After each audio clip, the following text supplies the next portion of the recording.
वाहिगुरु जुगो जुगो अटल साहिब श्री गुरु ग्रंथ साहिब जी की गोद का निग मान रही सारी संगत नूं वाहिगुरु जी का खालसा वाहिगुरु जी की फतेह। भाई साहब ने मेरा आधा घंटा टाइम अनाउंस किया है तो मैं घड़ी नहीं बांधी तो घड़ी तो मैनूं बड़ी तकलीफ आ ते मैं घड़ी वाल वेख नहीं सकती तो तुसीं हुण आपे ही मैनूं कह दिओ भी समाप्ति कर दे। मनु आ साडी दातरी असी मनु दे सोए जो जो मनु वड्डदा असी दूण सवाए होए। जालम दा डंग पहले तो भी ज़्यादा तेज है। जदों कौम घर दे विच उलझ जावे तां समझो दुश्मन तुहाडे घर च वड़ गया। जिस नौजवान बच्चे दे याद दे विच अज तुसीं इह समागम रखिआ है संदीप सिंह दीप सिद्धू दी मुबारक है। तुसीं उस बच्चे की याद दे विच समागम दे विच जुड़ बैठे हो। लोड़ इस चीज़ की है बई असी अपने आप दे पड़चोल करिए भी अज आपां कित्थे खड़े हैं। इन्ना कुछ गवाउण तो बाद इन्ना नुकसान झल्लण तो बाद इन्ना समा कौम दा गवाउण तो बाद असी की खटिया। जून 1984 वापरन तो पहले एक दिन संत बाबा जरनैल सिंह जी बड़े गंभीर सन ते मैनूं ये गल कहण लगे। कमरे च आए ते मैनूं कहंदे भैणे बीबी बीबी कह के बुलाउंदे सी ते उदा मैनूं छोटी भैण समझदे सी अपनी। कहंदे बीबी मैं ना तुहानूं फतेह बुला जानी है ते तुसी सुन के 5 जकारे छड्डिओ। जे तुसी रोए तो मैं समझांगा सिक्खी नहीं पखंड है। ये साडा मुढ़ला सबक है जिहदे विचों असीं अपने जीवन जिउण दी जाच सिखनी आ। कहंदे जे मेरे ते कोई भाणा वरत गया तो सुन के 5 जकारे छड्डी। जे तू रोई तो मैं समझांगा सिक्खी नहीं पखंड है। तो अपनी की औकात सी भी वह भाणे वरताउंदे ते असीं जकारे छड्डदे। तो मैं कहा जी तुसीं कित्थे चले जाना फतेह बुला के असीं सारिआं ने तुहाडे नाल ही होना है। असीं किते नहीं छड्ड के चले। जिहड़े कमिटेड लोग हुंदे ने ना वो किते पिठ दिखा के नहीं भजदे। वो कौमां दे इतिहास नूं जिंदा रखण वास्ते इतिहास सिरजदे ने। तो जदों उन्हां दा चेहरा गंभीर देखिया मैं कहा जी असीं भी तुहाडे नाल ही होना। तो कहंदे भी तुसीं अजे बहुत कुछ करना है। मैं कहा फिर इस नतीजे दे सिर ते हथ रख दिओ बई तुसीं भाणे वरतायो तो फिर असीं जकारे छड्डांगे। तो इस कौम दी धी दे सिर दे उत्ते संत बाबा जरनैल सिंह ने अपना हथ रखिया। 37 साल हो गए ने सानू संघर्षां दे विच विचरदिआं नूं। इस तुहाडी भैण नूं तुहाडी धी नूं अजे तक सतगुरु की कृपा चढ़दी कला च है। तो जदों जदों भी कौम ते भीड़ बनी तो कमिटेड गुरु क्या सिखा ने गुरु क्या लाला ने अपने इतिहास को जिंदा रखिया। दीप सिद्धू बारे जे मैं तुहानूं दसन लगा तो ये किसानी संघर्ष दे विचों ये योद्धा उभरिया। जिस दिन 25 जनवरी की रात नूं उत्थे घमसान पिया स्टेज के उत्ते तो मैं उत्थे ही सी। मैनूं बच्चे कहण लगे भी जी तुसीं 24 तरीक नूं आ जाओ जे 25 नूं आए तो असीं तुहानूं स्टेज ते नहीं लैके जा सकते क्योंकि रश बहुत ज़्यादा है। तो 6-7 लाख के करीब उत्थे ट्रैक्टर ट्राली पहुंच चुकी सी। तो जनता का हिसाब लगा लो तुसीं भी किन्नी होवेगी। तो जिसले वो मनहूस घड़ी रात 25 जनवरी की रात नूं स्टेज के उत्ते रौला पिया क्योंकि किसान आगू जिहड़े ने वो इन्हां नूं नौजवान बच्चों ने इग्नोर कर रहे थे। इन्हां बच्चों नूं समझ नहीं पा रहे सी। ते कुछ कमजोर लीडरशिप ने जो कुछ भाणे 84 दे विच वरताए सन उही कुछ उत्थे वापरन वाला सी। उन्हां दीयां लत्तां भार चलदियां नहीं सी ते नौजवान काले सन भी असीं 1 साल हो गया सानू इत्थे बैठिया नूं ते असीं साडी आउटपुट की आ। कदी कुछ कहंदे ने कदी कुछ कहंदे ने, अपनी अपनी गल दे उत्ते भी ये खरे नहीं उतर रहे, कोई एक जगह टिक नहीं रहे, कोई गल मतलब करदे नहीं मर्दां वाली। तो मैं जो देखा भी हालात बिगड़ रहे ने, मैं स्टेज के बैक साइड के उत्तों की स्टेज पर आके तो मैं कल्ले कल्ले नौजवान बच्चे नूं बांह फड़ के कहा कि असी पंजाब तो 300 किलोमीटर दूर असी दिल्ली के बार्डर ते बैठे हाँ, ते रस्ते दे विच हरियाणा, साडा जवानी का पहले भी बहुत घाण होया ते किते ये ना होवे भी एक कमजोर लीडरशिप जिहड़ी आ साडी जवानी का फिर एक बारी घाण करवा देवे। सानू सोच विचार लेना चाहिए। मैं स्टेज तो यह गल दिने बोल के कह दी सी बई जे सच्ची मुच्ची तुसी किसानी का ही संघर्ष लड़ रहे हो तो फिर किसान आगुआं की अगवाई दे विच तुरियो, क्योंकि ये लोग मुर्दे ने ते ये लोग ये बार बार ये गल कह रहे हैं भी असीं तां शांति के पुजारी हाँ ते असीं तां जी हाइपर नहीं होना, हिंसक नहीं होना, हिंसक होवांगे तो मोदी जितेगा ते जे असीं शांति के पुजारी बने रहे तो फिर साडी जित होवेगी। इन्हां दीयां लत्तां भार नहीं चल रही, तो असीं एक दूसरे नूं गदार कह के ना मारीए, इन्हां दी अगवाई दे विच दिल्ली चलीए, जिथे ये अड़ जाणगे इन्हां नूं चुक के ट्रालियां 'च सुट लिओ। ये गल मैं स्टेज तो कही सी बई जिथे अड़ जाण जाके भी असीं इत्थों तक ही जाना है ते अगे इन्हां नूं आप लै जाओ, तुसीं ट्रालियां दे विच सुट के लै जाओ, ते जे ट्रालियां चों डिग के डिगण नूं फिरनगे, छाला मारन नूं फिरनगे ते लक 'च मारिओ। फिर इन्हां ने बार बार कमजोर लीडरशिप ने साडे हर संघर्ष का लक तोड़िया। तो मैं थोड़ा खरा जिहा ते मैं सच बोलण दी आदी हाँ, मैनू जेड़े वेले मर्जी जिथे जो मर्जी जेड़ा मर्जी रोक के मैनू मार देवे, मैनू डर नहीं लगता। मैनू मेरे बाजा वाले पिता जी ने जेड़ा मेरे सिर ते ताज जिस दिन का सजाया होया ना, मेरी खलड़ी चो डर कढ़ दिता होया उन्हें, मैनू निरभौ ते निर्वैर बनाया होया, बेपरवाह बनवाया होया। तो जेड़ा जे असीं गुरबाणी दे सिद्धांत तो असीं सेध लैके असीं संघर्ष लड़ने ने, तो फिर असीं उत्थे कोई लाल पीलियां ते कालियां लीरां तो ते नहीं ना लड़ना चाहिए। उत्थे सानू इस योधे का जन्म उस किसानी संघर्ष चों होया जदों इन्हां नूं इग्नोर किया। सवेरे बेकाबू हुई भीड़ दिल्ली नूं तुर पई, तो इन्हां बच्चों ने ते नौजवान बच्चों के अंदर जोश इन्ना ज्यादा सी भी इन्हां नूं रोकिया भी रोकिया नहीं जा सकता सी। लीडरशिप सारी सेंटर दे नाल सारी गल तय कर चुकी सी, तो इन्हां बच्चों का उस वेले कोई वाली वारस नहीं सी सिवाए परमात्मा तो। ये आम भारी भीड़ जिहड़ी दिल्ली नूं तुरी, उन्होंने उस पासों लाल किले नूं जांदिया बैरीकेटिंग हटा के उधरों इन्हां नूं लंघाता ते अपने वाले पासे बैरीकेटिंग करा ली। बाद दे विच दूसरे पासों ये लंघे ते उस पासे जिहड़े इन्हां ने सोचा भी जिहड़े ज्यादा काले ने ते जिहड़े ने छित्तर खाने ने, जिन्हां ने मरना वो ऐनूं कढ दिओ लाल किले वाल नूं। ते जो कुछ होया भरावो सारा कुछ तुहाडे सामने। तो जो ही उतों भीड़ तुरी तो मैनू पालकी साहब दे विच बच्चों ने बिठा लिया। मैं कहा मैनू ट्रैक्टर दिओ, मैं प्रॉमिस किया सीगा भी सब तो अगे ट्रैक्टर मैं ला लूँगी अपना। वो कहते माता जी तुसीं अगे बड़ी सेवा कर ली है, बहुत तुहाडी अजे सानू लोड़ है, तो तुसीं काले ना पाओ, असीं तुहानू ट्रैक्टर नहीं देना, तो तुसीं पालकी साहब दे विच साडे नाल बैठो सज्जो उत्थे। तो मैं पालकी साहब दे विच मैं ज़्यादा चिर बह नहीं सी सकदी, मेरी हड्डियां बहुत दर्द कर रही सीगियां। तो जो मैं देखा उत्थे बैठी हुई अरदास से जुड़ी तो मेरी अखां दे अगे बहुत वड्डा दुखांत घुमण लग गया, तो चीक झाड़े दियां आवाज़ां मेरे कन्नां दे विच गूंजण लग पईयां भी अगले ही पल हालात खराब होने वाले ने। ते अज फिर एक बारी साडी नौजवानी जिहड़ी आ इन्हां दियां कमजोरियां दी शिकार बन जाना इन्हां ने। तो इस जवानी नूं हुण कौन बचाऊगा।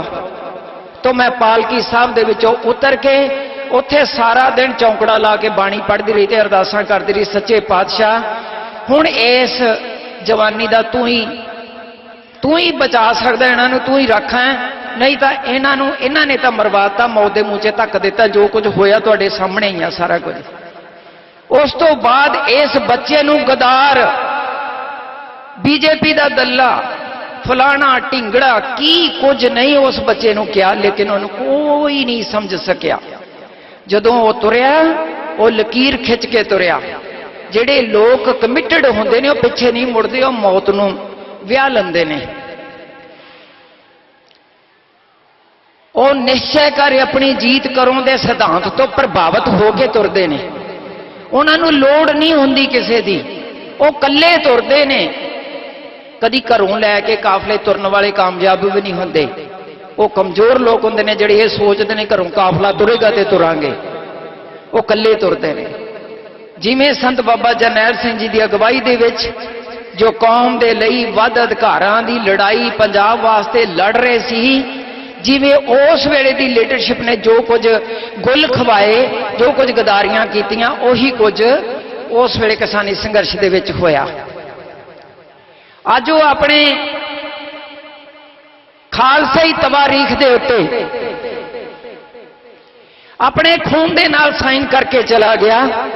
अपने तन का ठिकरा इन्हां गदारां दे मत्थे दे विच मार के वो दुनिया तो चलिया गया।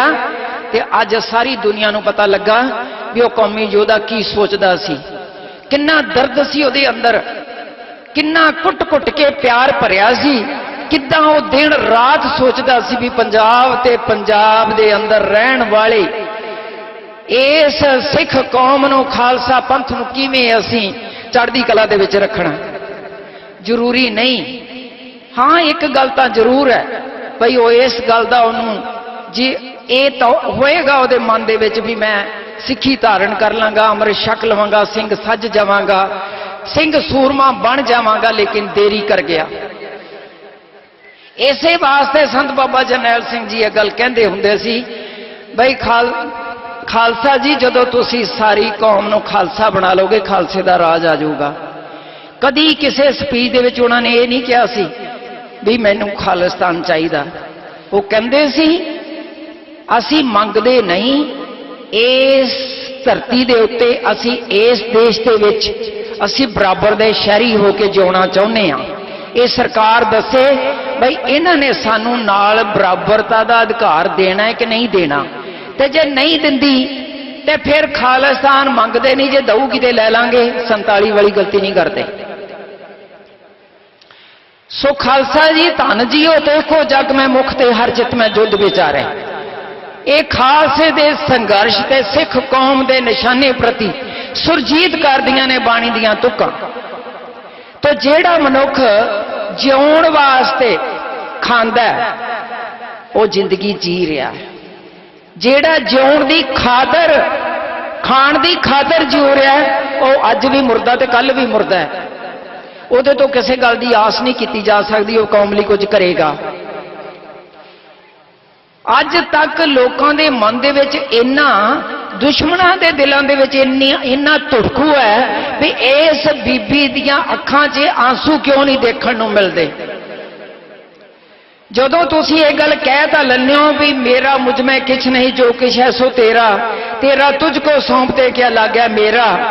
इस बड़बुले सिद्धांत नूं तुसीं गा लैंदे हो, पढ़ लैंदे हो, लेकिन इहनूं जीना किन्ने आ? अपना तो कुछ भी नहीं, अपने नाल कुछ लैके भी नहीं आए। तो जे उहदा ही सारा कुछ हैगा तो देण लग्या सानूं फिर तकलीफ किहड़ी गल दी आ? वो जदों मर्जी लै सकदा वापस, जिहड़ा दे सकदा वो वापस लै भी सकदा है। तो मैं इन्हां अखां दे सामने सारा जून 84 जिहड़ा है वो वापरदा देखिया, संघर्ष चलदा देखिया, किवें संत बाबा जरनैल सिंह ने उस संघर्ष की अगवाई की, किन्ने कमिटेड लोग सी उन्हां दे संगी साथी, किन्ने बंदगी वाले सी, किन्ना उन्हां दा जीवन उच्चा सी, किन्ना उच्चा करैक्टर सी उन्हां दा, किन्ना गुरु ग्रंथ साहब दे शब्द गुरु दे उत्ते उन्हां दा भरोसा सी अटल। ते जिन्नी देर तक असीं अटल भरोसा साडा गुरु ग्रंथ साहब जी ते नहीं बनदा, उन्नी देर तक असीं किथे भी मोर्चे दे विच कामयाबी नहीं हासिल कर सकदे। असी जून 84 के अटैक तो बाद असी 50 साल अपनी कौम का संघर्ष पिछे सुट दिता सी। ते किसानी संघर्ष दे विच सिर्फ असी उत्थों लांगरी बन के निकले हां, असी वेटर बन के निकले। इस तो वध कोई प्राप्ति होवे तो मैनूं जरूर दस्सिओ। ये योद्धियां दी कौम जिन्हां दे हत्थां 'च शमशीरां सी, किरपानां सी, ढालां सी, शस्त्र सी, उन्होंने अज झाड़ू फड़ाता, जिन्होंने हत्थों 'च झाड़ू से उन्होंने तलवारां फड़ लियां। हुण तुहाडीआं ही तो गर्दनां वड्डणगे। तो महाराज सच्चे पातशाह तो कहते, जब एक गहे विपरन की रीत मैं ना करूं इनकी प्रतीत। किते बाजा वाले पिता जी को गलती लगी है भी सानू सिखां दे घर उन्हें जन्म दे दिता। कदे किसी हिंदू नूं किसी ने कहा भी तू हिंदू बन, तू पक्का हिंदू बन, कदी कहा किसी ने? देखिया कदी सुनिया कोई वीडियो देखी तुसीं? मैनू भी भेजियो। सिख नूं ही क्यों कहना पैंदा है? एक पासे गुरु ग्रंथ साहब जी का वोट आसरा लैने हो, गुरु ग्रंथ साहब जी की तुसीं सिख कमाने हो, लेकिन तुहानूं सिੱਖੀ स्वरूप पसंद नहीं है, ना साडियां धीआं नूं पसंद है, ना साडे नौजवान बच्चों नूं पसंद है, ना साडे भरावां नूं पसंद है। तो देखो तो सही, देखो तो सही, अपने आप को उत्थे खड़ा करके गुरु की खुशी वास्ते साबित सूरत बन के खड़े होके देखो तो सही गुरु किदां तुहाडीआं झोलियां भरदा है। तो जदों असीं खुद ही गुरु वाले पासे मूँह मोड़ लिया, उहदे हाथ किरपा वाले हाथ के थल्लों अपना सिर पासे कर लिया, तो फिर असीं गुरु नूं दोषी तो नहीं ठहरा सकते ना भी गुरु साडी सार नहीं लै रहा। तो जिन्नी दुर्दशा हो रही है उहदी वजह तो असीं आप ही हाँ ना। किते ना किते साडा करैक्टर डाउन होया, किते ना किते असीं सिੱਖੀ सिद्धांत नूं असीं पिठ दित्ती है, तिलांजलि दित्ती है। किते ना किते साडी कमिटमेंट दे विच फर्क आ। कमिटेड सिख तां नहीं मरण तो डरदा, कमिटेड सिख तां कदी भी किते गोडे नहीं टेकदा। ते खालसा पंथ दा साजा ही इसे काम नूं सी, जालमां दे खिलाफ लड़न नूं, जुल्म दा नाश करन नूं। ते जे जुल्म दा नाश नहीं करना, तुसीं जुल्म दे खिलाफ नहीं लड़ना, ते जे असीं इस धरती ते आए ते ना आए। अज जो हालात बने ने अज साडे अंदरूनी कौम दे, उहदी वजह भी असीं आप ही हां। मैनूं याद है जदों मैनूं एडवाइजरी बोर्ड 3 जजां दा बेंच बैठा ते मैनूं नाभा जेल दीआं चक्कियां चों कढ के लिया के पेश कीता। NSA लगी हुई सी मेरे उत्ते, पुत्र ते पति मार दिता सी, छाती 'च गोली पौने 2 महीने मेरे रही, किसी ने मैनूं ट्रीटमेंट नहीं दिती। लुधियाना जेल 'च जाके गोली निकली सी मेरी पौने 2 महीनों बाद, ते पौने 2 महीनों बाद मैं कपड़े बदले सी। इन्हां इसे परिवार की खातर सी ना असीं वो सारा कुछ कर रहे। 18 दिनों का बच्चा मेरी छाती ते गोली मार के मारिया। तो संत बाबा जरनैल सिंह जी नाल असीं कमिटमेंट कीती सी ना भी छड्डांगे जकारे, कोई गल नहीं, जे नाल चले गए तां भी ठीक है, जे बच गए तां भी ठीक है, कोई गल नहीं। जदों मैनूं एडवाइजरी बोर्ड के सामने पेश किया, 3 जजां दा इक्को ही सवाल सी, बीबी 10 बार जाके की करेंगी जे तैनूं असीं छड्ड दईए ते?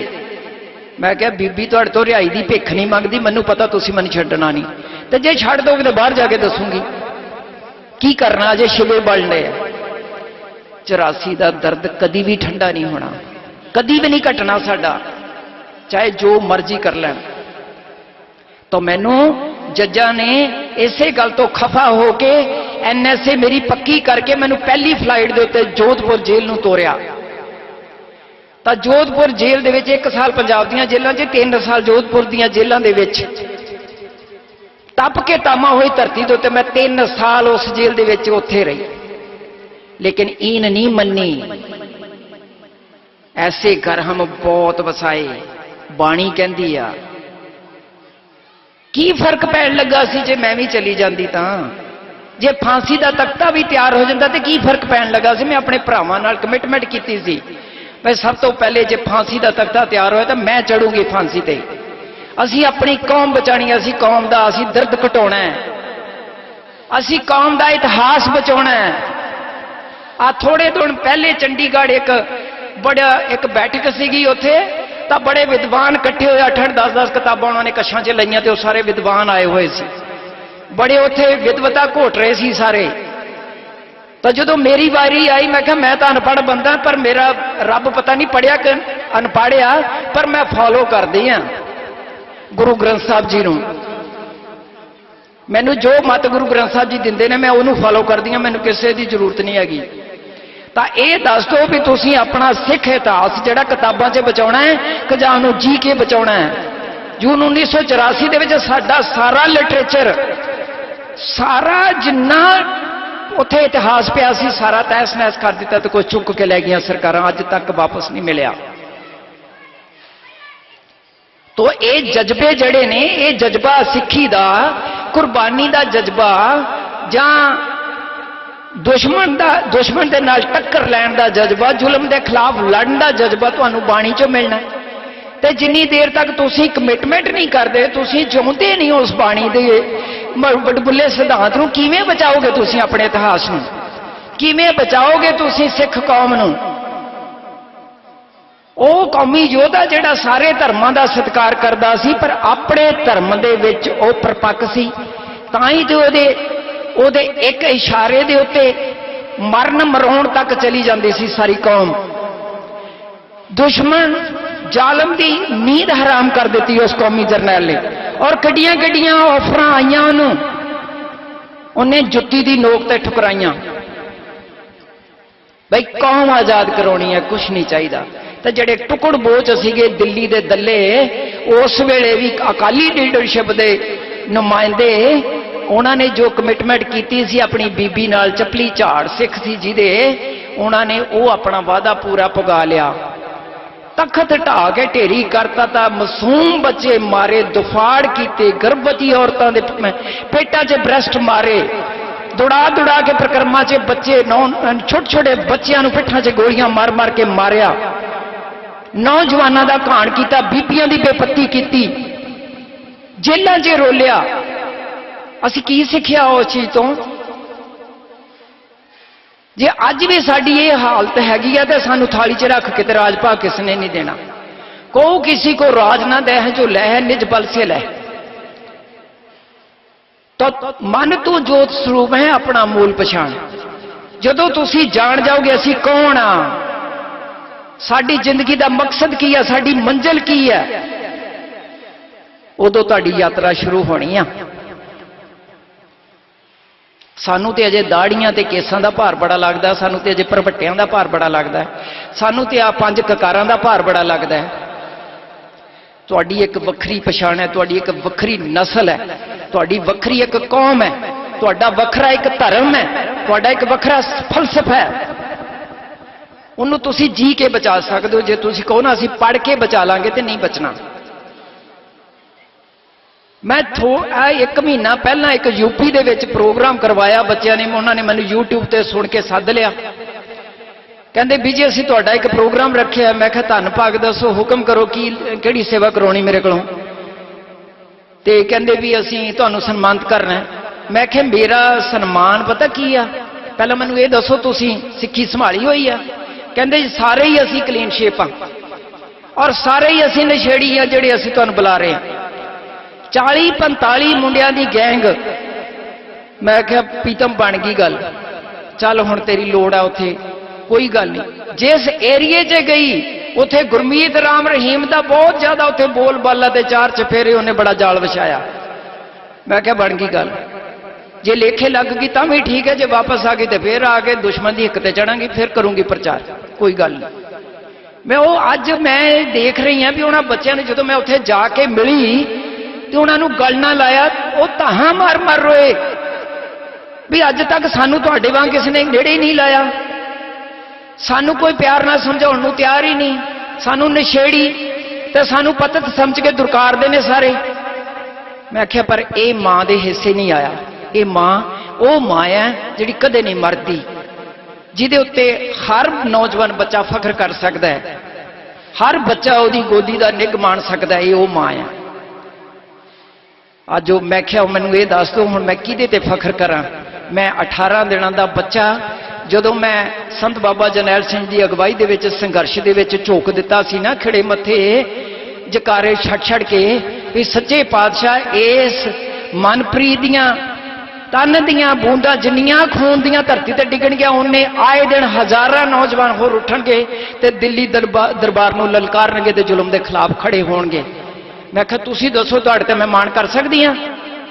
ਸਾਰੇ ਬੱਚੇ ਰੋਣ ਲੱਗੇ, ਸਾਰੇ ਸਿੱਖੀ ਧਾਰਨ ਕਰਕੇ ਦਾੜੀ ਕੇਸ ਰੱਖ ਕੇ ਸ਼ਰਾਬਾਂ ਛੱਡ ਕੇ ਘਰਾਂ ਦੇ ਵਿੱਚ ਭੱਠੀਆਂ ਰੱਖੀਆਂ ਸਭ ਸੁੱਟ ਦਿੱਤੀਆਂ। ਦੁਬਾਰਾ ਉਹਨਾਂ ਨੇ ਖੰਡ ਪਾਠ ਕਰਾਇਆ ਤੇ ਮੈਨੂੰ ਸੱਦਿਆ ਉਹਨਾਂ ਨੇ।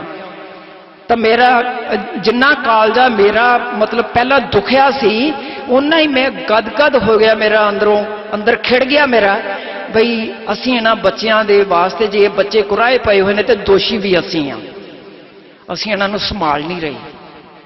असी ये सोचते हैं भी देखो उत्थे सानूं मिलना की है, असी सेफ वापस मुड़ के आ जाएंगे, जिथे असी चलिया साड़ी किते जान तां नहीं लग जूगी।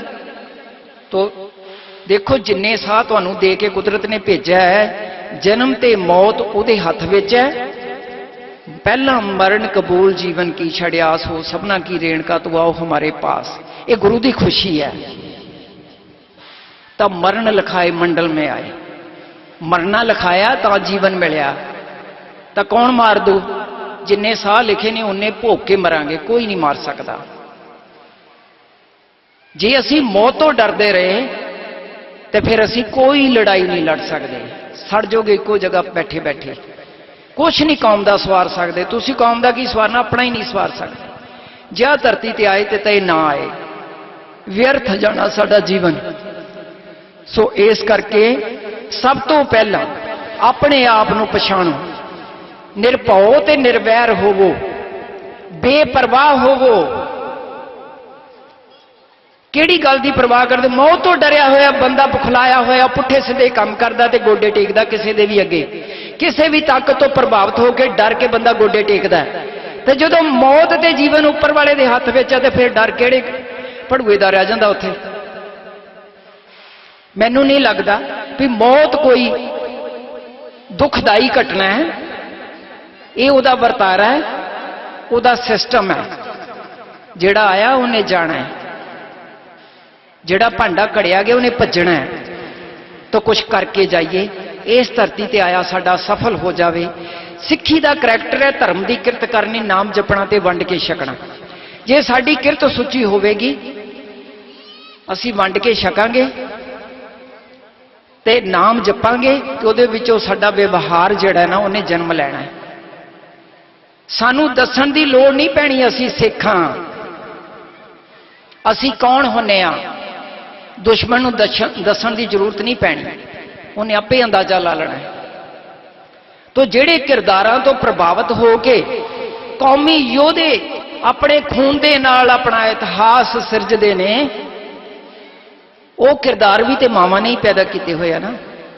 उन्हां किरदारां दा जीवन पढ़ो ते उन्हां नूं समझण दी कोशिश करो। आया सफल ताहू को गणिए, ओदा ही धरती दे उत्ते आया सफला है जिहड़ा कमिटेड आ। जे सिख दे घर जन्म होया तो सिख रहो, मुसलमान दे घर जन्म होया तो मुसलमान रहो, हिंदू हो तो पक्के हिंदू रहो, ईसाई दे घर जन्म होया तो पक्के ईसाई रहो। कौन कहंदा तुहानूं एक दूसरे दे तुसीं मामलिਆਂ ਦੇ ਵਿੱਚ दखल दो? तो सिख नूं कहण दी लोड़ पैंदी है दिन रात। जून 84 तो बाद मैं वेखदी अज तक जिन्ने प्रचारक, रागी, ढाडी, कथावाचक जिन्ने 84 तो बाद पैदा हुए ने ते धरती ते असीं विचरदे देख रहे हैं ना, ऐने तो प्रचारक साडे कोल कदी भी नहीं सी। जना खड़ा ही उठ के प्रचारक बन जाता, जना खड़ा ही उठ के। अच्छा सानू तो जिहड़े असीं सिखां दे घर जन्म लिया ते उन्हां नूं तां सिੱਖੀ प्रवान नहीं, उन्हां दा तां जी नहीं करदा दाढ़ी केस वड्डे हो जाण। ते जिहड़े नकली ने मोदी भगत, वो बाणे पा पा के तुहाडे इस पंथ दे विच शामिल हो रहे हैं। चौथे दिन कोई ना कोई चार भईए उन्होंने बाणियां वाले फड़ के ते उन्होंने नंगे किते होंदे ने सोशल मीडिया वालियां ने। तुसीं नज़र रख रहे हो? योधियां दी कौम, मर जीवड़ियां दी कौम अज वेटर बन के नहीं रह गई। और इस स्टेज तो अज मेरा एक वास्ता भी है ते तुहानूं एक बेनती भी है। सड़कों के उत्ते अनसैसरी लगन वाले लंगर बंद कर दो। नौजवानों के हत्थों के विचों कड़छियां ते बाल्टियां छड़ा लो जे तुसी बचना है। तो बाबे नानक ने भुखियां नूं भुखे दे मूँह च बुरकी देण नूं कहा सी, रज्जियां नूं रोक रोक के हथ जोड़ जोड़ के गड्डियां रोक रोक के खाण नूं नहीं सी कहा। सानू सारी दुनिया के उत्ते असीं मूर्खता बन रहे हैं, लेकिन असीं अपना किरदार नहीं निभा रहे। मेरी गल कौड़ी आ पर मैं डरदी नहीं कहण तों। इन्हां लोकां दा जिहड़ी चिट्टी सिਉਂक जिहड़ी कौम दीयां जड़ां सिद्धांत दीयां जड़ां दे विच बह रही है, उस सिਉਂਕ का बाईकाट कर दो। जिन्होंने कोई काम नहीं, फिर लुट लो, सारा कर लो, दसवंध इकट्ठा, तो घरां चों गराइयां कर करके लिया के सड़कों पर लंगर लाई जाओ। अं पिन्नियां का लंगर लाया जी, असीं जलेबियां का लंगर लाया जी, असीं खीर पूड़ियां का लंगर लाया जी। मैनूं कई बारी फोन आउंदे ने, तो मैं कहनी हुंदी हां शर्म कर लो थोड़ी बहुती। असीं दाल फुलका खा के, असीं मुठ मुठ छोले चब के, असीं कौम नूं बचाउण वास्ते समय समय असीं अपने सिर लाए। जंगल चों आए सी सुखा सिंह ते महताब सिंह, जिन्हां ने मस्से रंगड़ का सिर लाया सी। जदों मस्से रंगड़ ने कंजरियां नचाइयां सी दरबार साहब के अंदर, है किसी नूं फिक्र? अज तुहाडे ही रूप दे विच, सिੱਖੀ स्वरूप दे विच ही अंदर कंजरियां नच रही ने गुरु घरां दे अंदर। आओ चलो मेरे नाल, मैं तुहानूं दिखावां। अड्डे चल रहे ने सरावां दे विच, वो सरावां इन्हां कंमां नूं बनाईयां सी। बहुत तकलीफ हो रही है मैनूं ये सारा कुछ कहण लग्या। इस हद तक साडा करैक्टर गिर जाएगा, सोच भी नहीं सी सकदे। तो धर्म की किरत जिहड़ी है, उहदे तो भी असीं मूँह मोड़ लिया। असीं अमीर होने का शौक पाल रहे हैं, चाहे किसी तरह भी हो जाइए। अमीर होना है, लीडर बनना, चाहे किसी तरह भी बन जाइए। क्यों ना सानू कोई परमात्मा का भगती क्यों ना वड्डना पवे, वड्ड देवांगे असीं, है ना। असीं बाबे बनना है, पोते तो बनना ही नहीं किसी ने। जदों 2015 दे विच जे कोई उहदा भगत सुनता होवे तो मैनूं जरूर दस्सिओ। 2015 के सरबत खालसे तो बाद जदों मैं ढड्डरियां वाले नूं जाके उहदे डेरे जाके मिली, जदों अजे शुरू होया सी, पंथक लीहां तो लथना शुरू किया सी, उहने उहदी गड्डी लथी सी। अजे 2 घंटे उहनूं मैं सवाल पुछदी रही भी मेरे एक सवाल का जवाब दे दे। तू बाबा जरनैल सिंह जी दीयां बातां पाउणा, गल्लां करना, इमोशनली ब्लैकमेल करके बोरियां भरियां नोटां दीयां, ते परमेश्वर द्वार ते राह पाना। किते संत जरनैल सोहणा दा कोई इदां दा कोई कारज दिखा दो जिहड़ा उन्होंने कीता होवे। उन्होंने जत्थे दे सिंघां नूं इन्नी सख्ती ना मना किया सी, मेरा परिवार आवे, मेरे बच्चे आउण, 5 पैसे जिहड़ा दऊगा मेरा दुश्मन होऊगा। असीं तां पूरियां पूरियां गोलकां चुक के घरां नूं लई जा रहे हैं कि असीं गुरु ग्रंथ साहिब जी का अपमान नहीं करे। ज्योति स्वरूप वाले महापुरुष संत बाबा संतोख सिंह जी के बहुत मैनूं नेड़े रहण का मौका मिलिया। मैनूं 2-4 मिनट होर, मैनूं बाबा जी ने खुद ये गल दसी, बीबी इत्थे कोल साडे कोल 33-34 साल एक नौजवान बच्चा रहा, तो वह गुरु घर की गुरु ग्रंथ साहिब जी की सेवा संभालदा सी। एक दिन असीं डेरे नहीं सी, तो उस बच्चे ने रात 2 बजे उठिया, नौजवान मुंडा, तो उन्हें अपने हजूरीए दे विच उन्हें गुलक भन के सारा ही उन्हें गुलक पा ली, तो सिर ते धर के ते लैके डेरियों निकलण लगा। कहंदी अगों ही असीं आ गए ते पैसे डिग रहे सी, पाट गया कपड़ा ते भार दे नाल ते पैसे डिग रहे सी। कहंदे वो मेरे वाल वेख के ते डर गया। कहंदा बाबा जी माफ़ी दे दो, मेरे तो बहुत वड्डी भुल हो गई है। कहंदे असीं कौन होने, गुरु नानक दा घर है, कोई छड़ जांदा कोई लै जांदा। कहंदे असीं कौन होने गोलक वाले। कहंदे तेरा कपड़ा पाट गया ना। बाबा जी कहते मैं अपने गल चों हजूरिया कढ़ के दिता भी लै इहदे च पा ला ते लै जा। कहंदा बाबा जी मैं हुण जाना नहीं, ते मैनू बख्श लो, मैं हुण बहुत वड्डी भुल कर ली है, ते मैं माफ़ी मंग चाहुंदा तुहाडे तो। बाबा जी कहंदे आपदा कर्म अपने नाल लै जा, सिर ते धर लै इहनूं बन के। घर दे धक्के नूं थां हैगा, दर दे धक्के नूं थां नहीं हैगा। दुनिया दे लोको इस दर ते जदों तुसीं आना, इस गुरु ग्रंथ साहिब जी नूं शब्द गुरु नूं लिविंग गुरु का खिताब मिलिया सारी दुनिया दे विच। इस दर तो जिन्हें धक्के जाना उन्होंने कोई थां नहीं। मत सोचो सानू देख नहीं रहा, मत सोचो सानू सुन नहीं रहा, उन्होंने पता नहीं असी की कर्म कमा रहे हैं। ते गुरु नानक साहब ने पताला पताल लख अगासा अगास है, मैं नहीं किया, उथे तक उहदी पहुंच है। किन्ने पताल ने लखां ते किन्ने आकाश ने, उतों तक वो आप वरत रहा है। ते कित्थे रह के कित्थे असी लुक के असी कोई कर्म कमा लवांगे, कित्थे असी गुरु तो बेमुख हो के ते असी लोकां नूं ड्रामे करके असी भरमा लवांगे। ਬਈ ਅਸੀਂ ਤਾਂ ਬੜੇ ਸੱਚੇ ਸੁੱਚੇ ਹਾਂ। ਅੱਜ ਦੀ ਡੇਟ ਦੇ ਵਿੱਚ ਜਿਹੜੇ ਸੱਚੇ ਸਿੱਖ ਨੇ ਗੁਰੂ ਦੇ, ਉਹਨਾਂ ਨੂੰ ਦਰਕਨਾਰ ਕੀਤਾ ਹੋਇਆ, ਤੇ ਡਰਾਮੇਬਾਜ਼ ਲੋਕ ਜਿਹੜੇ ਨੇ ਉਹ ਆਗੂ ਬਣੇ ਹੋਏ ਨੇ। ਇਹਨਾਂ ਤੋਂ ਕਦੋਂ ਖਹਿੜਾ ਛਡਾਵਾਂਗੇ ਆਪਾਂ? ਆਸ ਸੀ ਇੱਕ ਵੀ ਦੀਪ ਸਿੱਧੂ ਤੁਰਿਆ ਹੈ ਨੌਜਵਾਨ ਬੱਚਾ। ਜਦੋਂ ਪਹਿਲੀ ਵਾਰੀ ਮੈਂ ਉਹਨੂੰ ਸ਼ੰਭੂ ਬੈਰੀਅਰ ਤੇ ਮਿਲੀ ਨਾ, ਉਦੋਂ ਉੱਥੇ ਮਾਨ ਸਾਹਿਬ ਦੀ ਸਟੇਜ ਵਾਲੇ ਪਰੇ ਨਾਲ ਹੀ ਉਹਨਾਂ ਦਾ ਟੈਂਟ ਲੱਗਿਆ ਹੋਇਆ ਸੀ, ਤੇ ਉਹਨਾਂ ਨੇ ਆ ਕੇ, ਇੱਕ ਸਿੰਘ ਨੇ ਉੱਥੇ ਖਾਲਿਸਤਾਨ ਦਾ ਨਾਰਾ ਲਾਤਾ ਸੀ, ਤੇ ਦੀਪ ਸਿੱਧੂ ਭੜਕ ਗਿਆ ਸੀ ਉਸ ਨਾਰੇ ਤੋਂ ਵੀ ਮੇਰੀ ਸਟੇਜ ਤੇ ਆ ਕੇ ਤੁਸੀਂ ਨਾਰਾ ਕਿਉਂ ਲਾਇਆ। ਜਦੋਂ ਮੈਂ ਦੇਖਿਆ ਵੀ ਇਹ ਦੋਵੇਂ ਨੇੜੇ ਨੇੜੇ ਨੇ ਤੇ ਇਹ ਤਾਂ ਕੰਮ ਖਰਾਬ ਹੋ ਜਾਣਾ, ਤੇ ਮੈਂ ਮੋਹਾਲੀ ਤੋਂ ਫਟਾਫਟ ਗੱਡੀ ਚੱਕੀ ਤੇ ਮੈਂ ਇਹਦੀ ਉੱਥੇ ਸ਼ੰਭੂ ਬੈਰੀਅਰ ਤੇ ਜਿੱਥੇ ਇਹਦਾ ਟੈਂਟ ਸੀਗਾ ਮੈਂ ਉੱਥੇ ਪਹੁੰਚ ਗਈ। ਉਸ ਵੇਲੇ ਮੇਰੇ ਨਾਲ ਹਰਪ੍ਰੀਤ ਸਿੰਘ ਮਖੂ ਵੀ ਮੇਰੇ ਨਾਲ ਸੀ, ਚੈਨਲ ਵਾਲਾ ਮੁੰਡਾ। ਉਹਨੂੰ ਪੁੱਛਿਓ, ਇਹਨੂੰ ਮੈਂ 40 ਤੋਂ 42 ਮਿੰਟ ਖੜੀ ਖੜੀ ਇਹਦੇ ਨਾਲ ਮੈਂ ਗੱਲ ਕੀਤੀ ਬਈ ਫਿਰ ਇੱਥੇ ਆਪਾਂ ਕਰ ਕੀ ਰਹੇ ਹਾਂ, ਕਿਹੜੀ ਲੜਾਈ ਲੜਨ ਜਾ ਰਹੇ ਹਾਂ ਅਸੀਂ। ਸਾਡੀ ਤਾਂ ਲੜਾਈ ਫਸਲ ਦੀ ਬਾਅਦ ਦੇ ਵਿੱਚ ਹੈ, ਨਸਲ ਦੀ ਪਹਿਲੇ ਹੈ। ਸਾਡੀ ਪਛਾਣ ਖਤਰੇ 'ਚ ਹੈ, ਸਾਡਾ ਗ੍ਰੰਥ ਤੇ ਪੰਥ ਅੱਜ ਦੀ ਡੇਟ 'ਚ ਖਤਰੇ 'ਚ ਹੈ, ਉਹ ਵੀ ਸਾਡੇ ਆਪਣਿਆਂ ਦੀ ਵਜ੍ਹਾ ਕਰਕੇ। ਦੁਸ਼ਮਣ ਦੀ ਕੀ ਔਕਾਤ ਹੈ? ਦੁਸ਼ਮਣ 'ਚ ਇੰਨਾ ਦਮ ਨਹੀਂ ਹੈਗਾ। ਉਹਨੇ ਤੁਹਾਡੇ ਵਿੱਚ ਮੋਹਰੇ ਆਪਣੇ ਦੱਲੇ ਫਿੱਟ ਕਰ ਦਿੱਤੇ ਨੇ, ਜਿਹਨਾਂ ਕੋਲੋਂ ਉਹ ਕੰਮ ਲੈ ਰਹੇ ਨੇ ਤੇ ਤੁਹਾਨੂੰ ਖਤਮ ਕਰ ਰਹੇ ਨੇ, ਤੁਹਾਡੀਆਂ ਜੜ੍ਹਾਂ ਸਕਾ ਰਹੇ ਨੇ। ਇਹ ਬੱਚਾ ਉਸ ਦਿਨ ਉਸ 40-42 ਮਿੰਟ ਦੀ ਮੇਰੀ ਗੱਲਬਾਤ ਤੋਂ ਇੰਨਾ ਪ੍ਰਭਾਵਿਤ ਹੋਇਆ ਔਰ ਕਦੀ ਨਹੀਂ ਮੁੜਿਆ, ਆਪਣੇ ਖੂਨ ਦੇ ਨਾਲ ਖਾਲਸਾਈ ਤਵਾਰੀਖ ਦੇ ਉੱਤੇ ਸਾਈਨ ਕਰ ਗਿਆ। ਔਰ ਜਿੱਡੀ ਵੱਡੀ ਸਾਜ਼ਿਸ਼ ਕਰਕੇ ਉਹਨੂੰ ਮਰਵਾਇਆ, ਉਹ ਅਜੇ ਭਵਿੱਖ ਦੀ ਬੁੱਕਲ ਦੇ ਵਿੱਚ ਆ, ਭਵਿੱਖ ਦੇ ਗਰਭ ਵਿੱਚ ਆ। ਦੇਰ ਸਵੇਰ ਉਹ ਜ਼ਰੂਰ ਨੰਗੇ ਹੋ ਜਾਣਗੇ, ਪਾਪ ਕਦੇ ਛੁਪਦਾ ਨਹੀਂ। ਤਾਂ ਜੋ ਸੰਸਾਰ ਨੇ, ਲੋਕਾਂ ਨੇ ਵਰਲਡ ਲੈਵਲ ਦੇ ਉੱਤੇ ਉਹਦੇ ਅਰਦਾਸ ਸਮਾਗਮ ਦੇ ਵਿੱਚ ਜੋ ਕੁਝ ਇਕੱਠ ਦੇਖਿਆ ਤੇ ਜੋ ਲੋਕਾਂ ਦੇ ਵਿੱਚ ਜਜ਼ਬਾ ਦੇਖਿਆ, ਉਹ ਕਥਨ ਤੋਂ ਬਾਹਰ ਸੀ।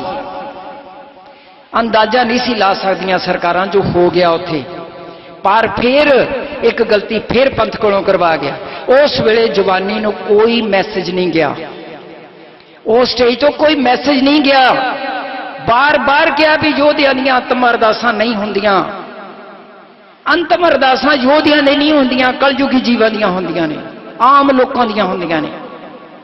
ਉਹਨਾਂ ਯੋਧਿਆਂ ਦੀ ਅੰਤਮ ਅਰਦਾਸ ਨਾ ਕਰੋ, ਇਹ ਅਰਦਾਸ ਕਰਿਆ ਕਰੋ, ਸੱਚੇ ਪਾਤਸ਼ਾਹ ਜਿੰਨੀ ਦੇਰ ਤੱਕ ਅਸੀਂ ਆਜ਼ਾਦ ਨਹੀਂ ਹੁੰਦੇ, ਜਿੰਨੀ ਦੇਰ ਤੱਕ ਸਾਡਾ ਮਾਣ ਸਤਿਕਾਰ ਬਹਾਲ ਨਹੀਂ ਹੁੰਦਾ, ਜਿੰਨੀ ਦੇਰ ਤੱਕ ਅਸੀਂ ਖਾਲਸਾਈ ਤਵਾਰੀਖ ਦਾ ਇਸ ਧਰਤੀ ਦੇ ਉੱਤੇ ਝੰਡਾ ਨਹੀਂ ਕੱਢ ਲੈਂਦੇ, ਉਨੀ ਦੇਰ ਤੱਕ ਉਹ ਯੋਧੇ ਆਉਂਦੇ ਰਹਿਣ।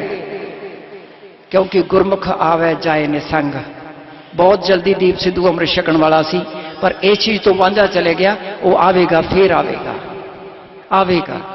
ਮੇਰੇ ਜਾਣ ਤੋਂ ਬਾਅਦ ਵੀ ਅੱਜ ਮੈਂ ਇਸ ਸਟੇਜ ਤੋਂ ਫੇਰ ਇੱਕ ਵਾਰੀ ਦੁਹਰਾਉਣ ਲੱਗੀ ਹਾਂ, ਮੇਰੇ ਜਾਣ ਤੋਂ ਬਾਅਦ ਮੇਰੀ ਅੰਤਮ ਅਰਦਾਸ ਬਿਲਕੁਲ ਨਾ ਕਰੋ, ਮੈਂ ਨਹੀਂ ਜੇ ਰਹਿਣਾ, ਮੈਂ ਨਹੀਂ ਉੱਥੇ ਰਹਿਣਾ।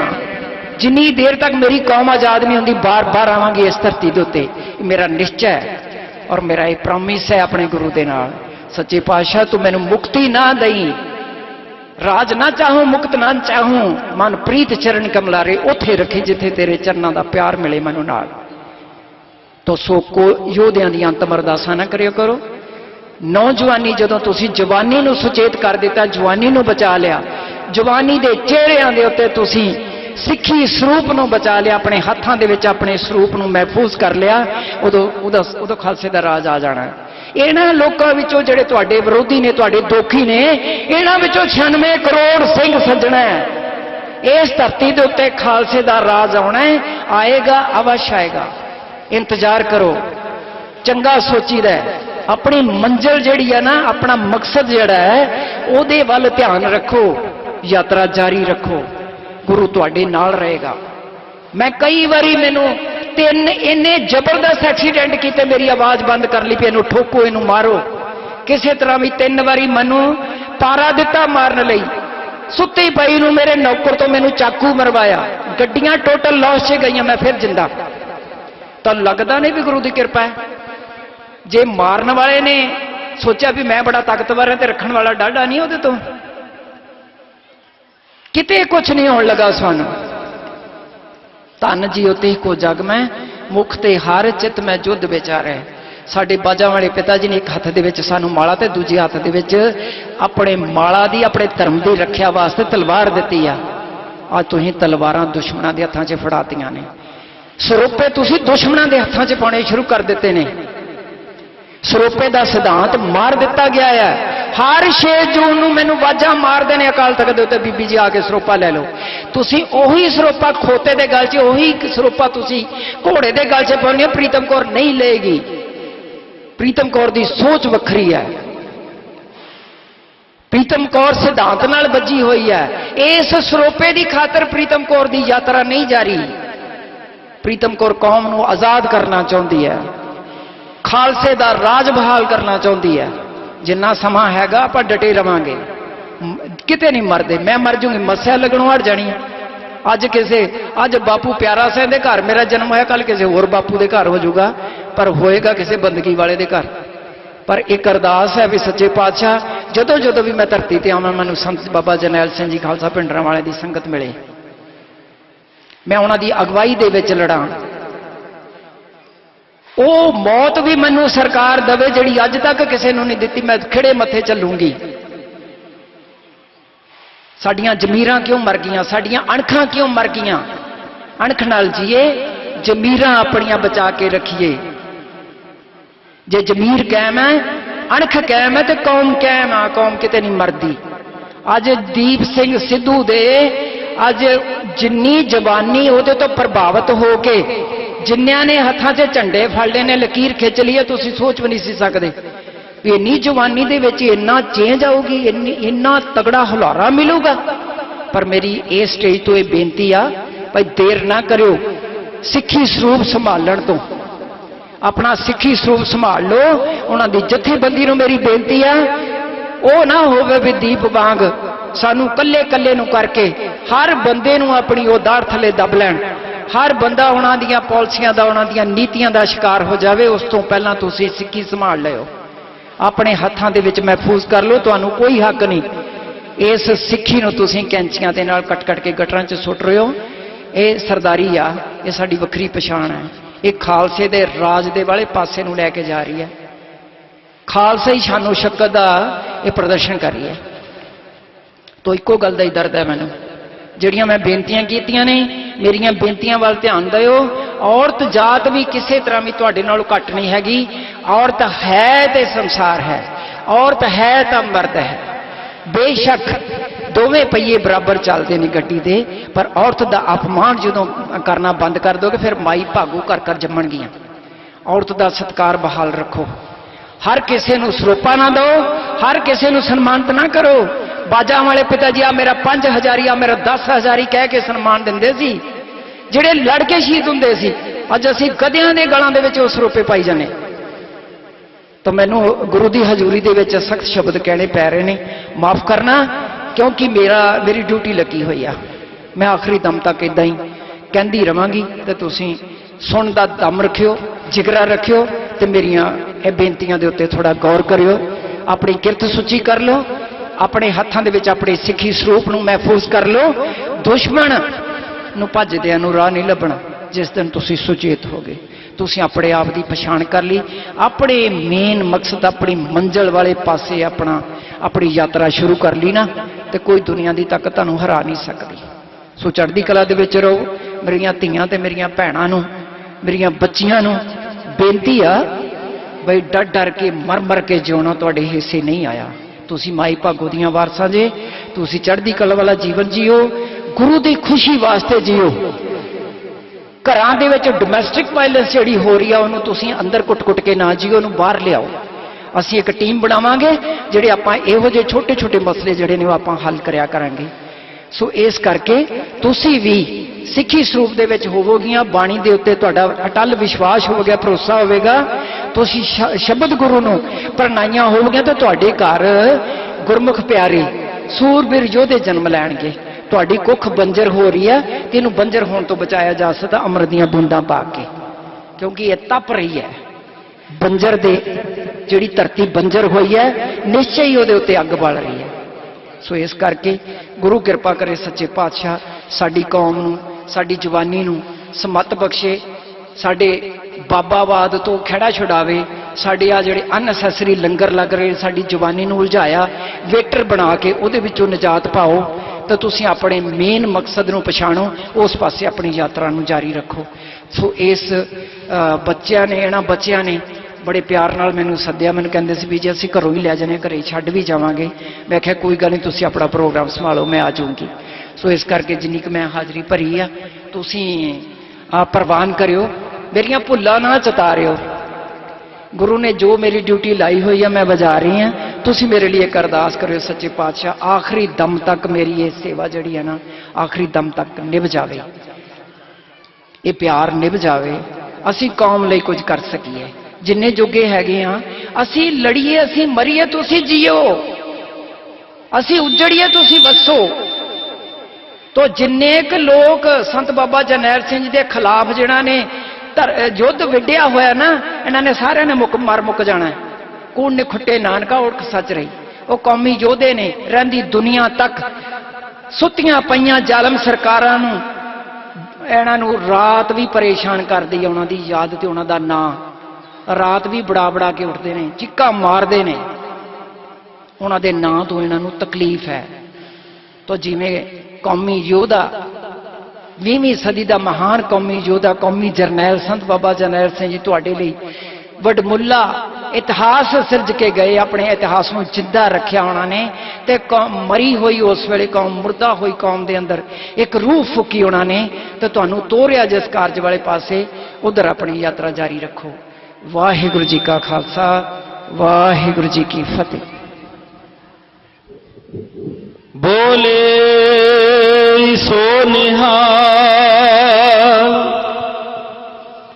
सो ये सन साडे बहुत ही सत्कारयोग बीबी प्रीतम कौर जी, जिन्हां ने अजोके समय दे विच जिहड़ियां दरपेश औकड़ां सानूं आ रहीआं ने, जिथे उहदे संबंध दे विच तुहाडे नाल विचारां दी सांझ कीती है, उत्थे नाल ही धन गुरु ग्रंथ साहिब सच्चे पातशाह जी का पावन फलसफा पावन उपदेश भी दृढ़ कराया है। धन्यवाद किया जाता है। आओ हुण पंथ की मायनाज शख्सियत मेरे बहुत ही सत्कारयोग डॉक्टर सुखप्रीत सिंह जी उदोके, धन गुरु रामदास सच्चे पातशाह जी की इन्हां दे उपर बड़ी कृपा है।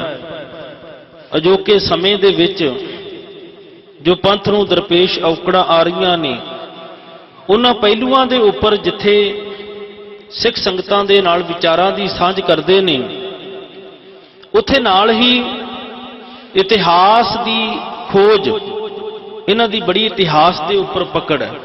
मैं आम कहना हुन्ना भी जेकर तुसी इतिहास दे खोजी हो ते डॉक्टर सुखप्रीत सिंह उदोके नूं सुनिया करो, ते जेकर गुरबाणी दी बाबत कोई मन विच शंका है ते बापू साहब सिंह जी शाहबाद मारकंडे वाले, जिन्हां दे उपर सतगुरु जी की नज़र है।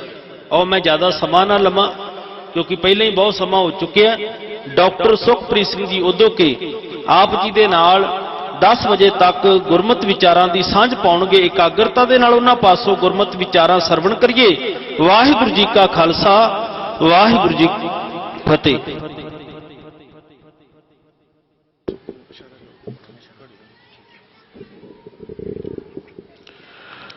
वालिए कुल आलम शब्द गुरु सतगुरु श्री गुरु गरीब नवाज साहिब श्री गुरु ग्रंथ साहब महाराज की पावन पवित्र मुकद्दस गोद दे विच जुड़ बैठे मोअज़्ज़िज़ हाज़रीन, आओ सब तो पहला गुरुदेव पातशाह की बख्शिश पवित्र फतेह बुलंद करिए। इस्तकार सहित आखना जी वाहिगुरू जी का खालसा, वाहिगुरू जी की फतेह।